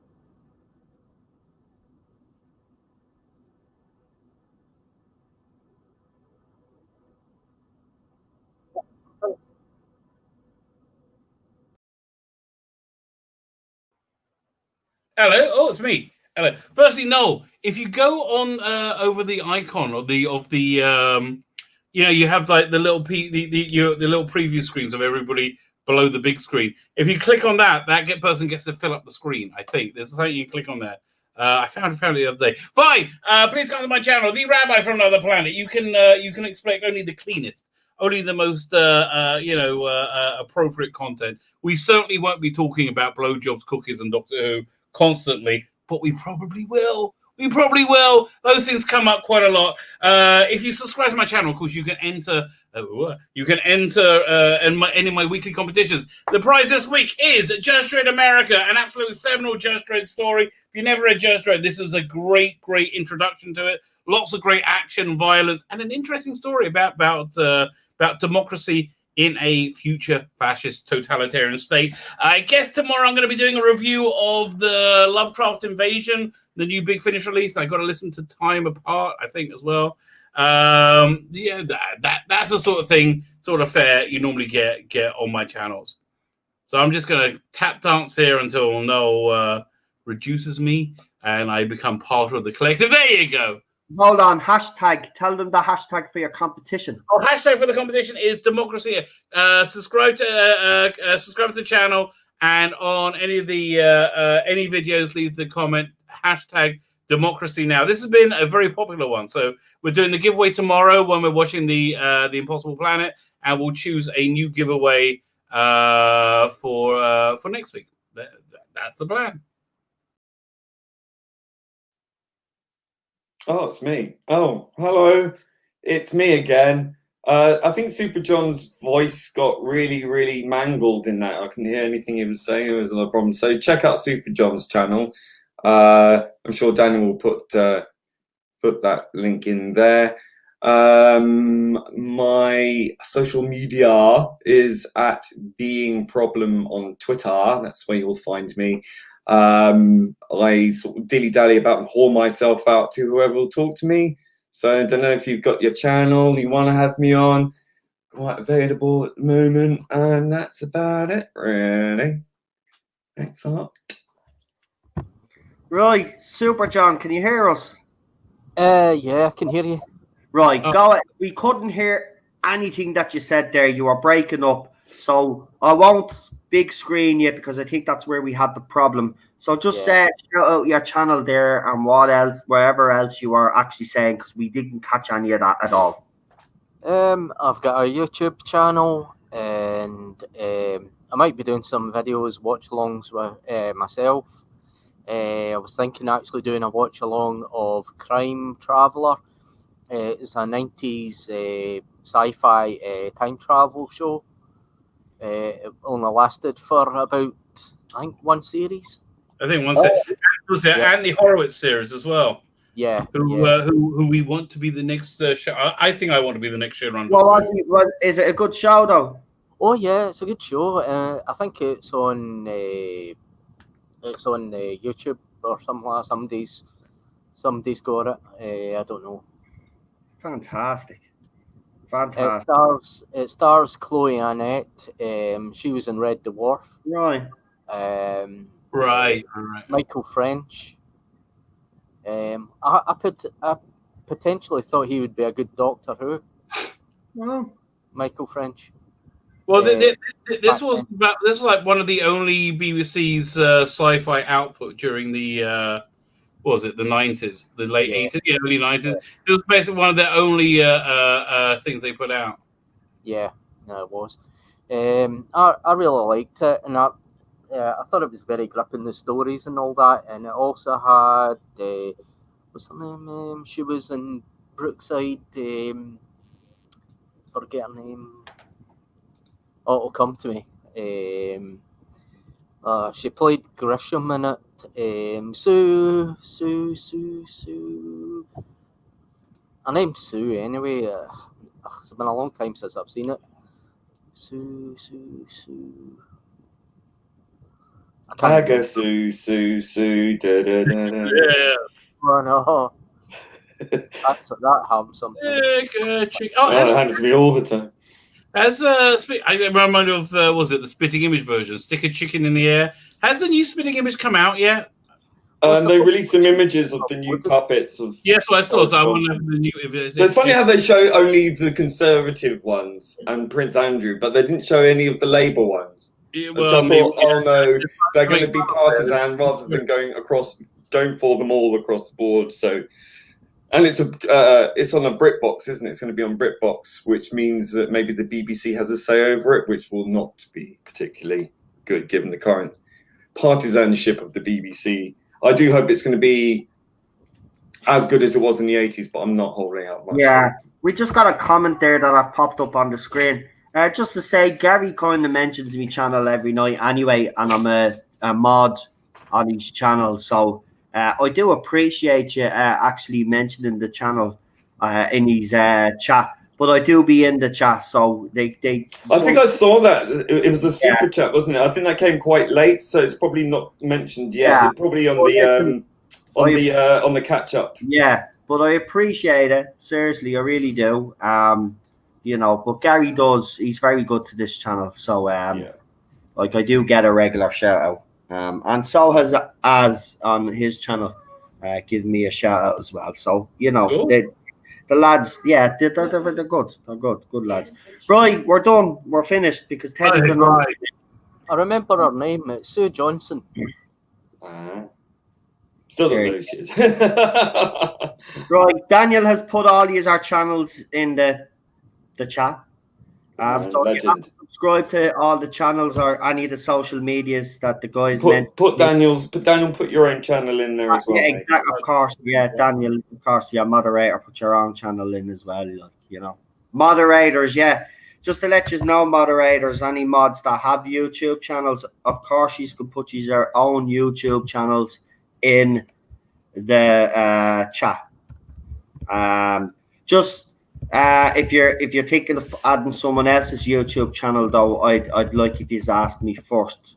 You know what I mean?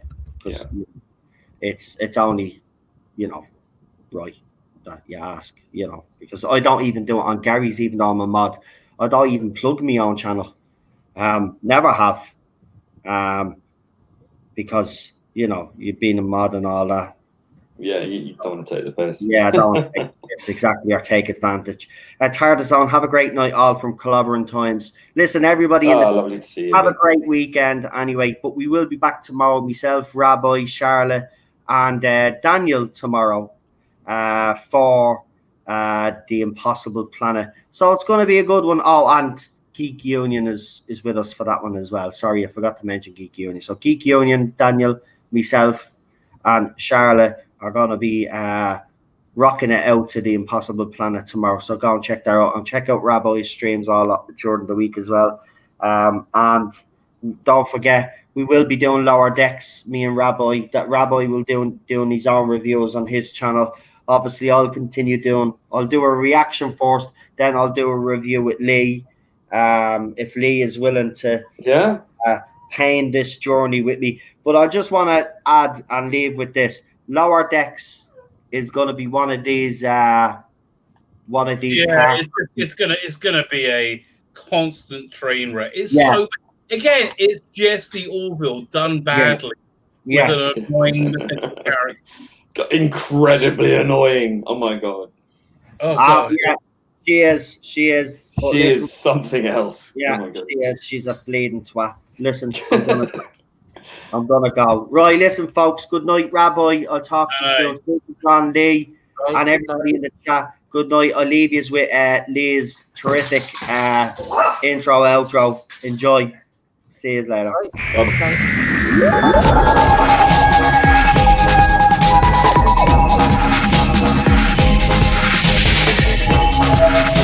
Bye.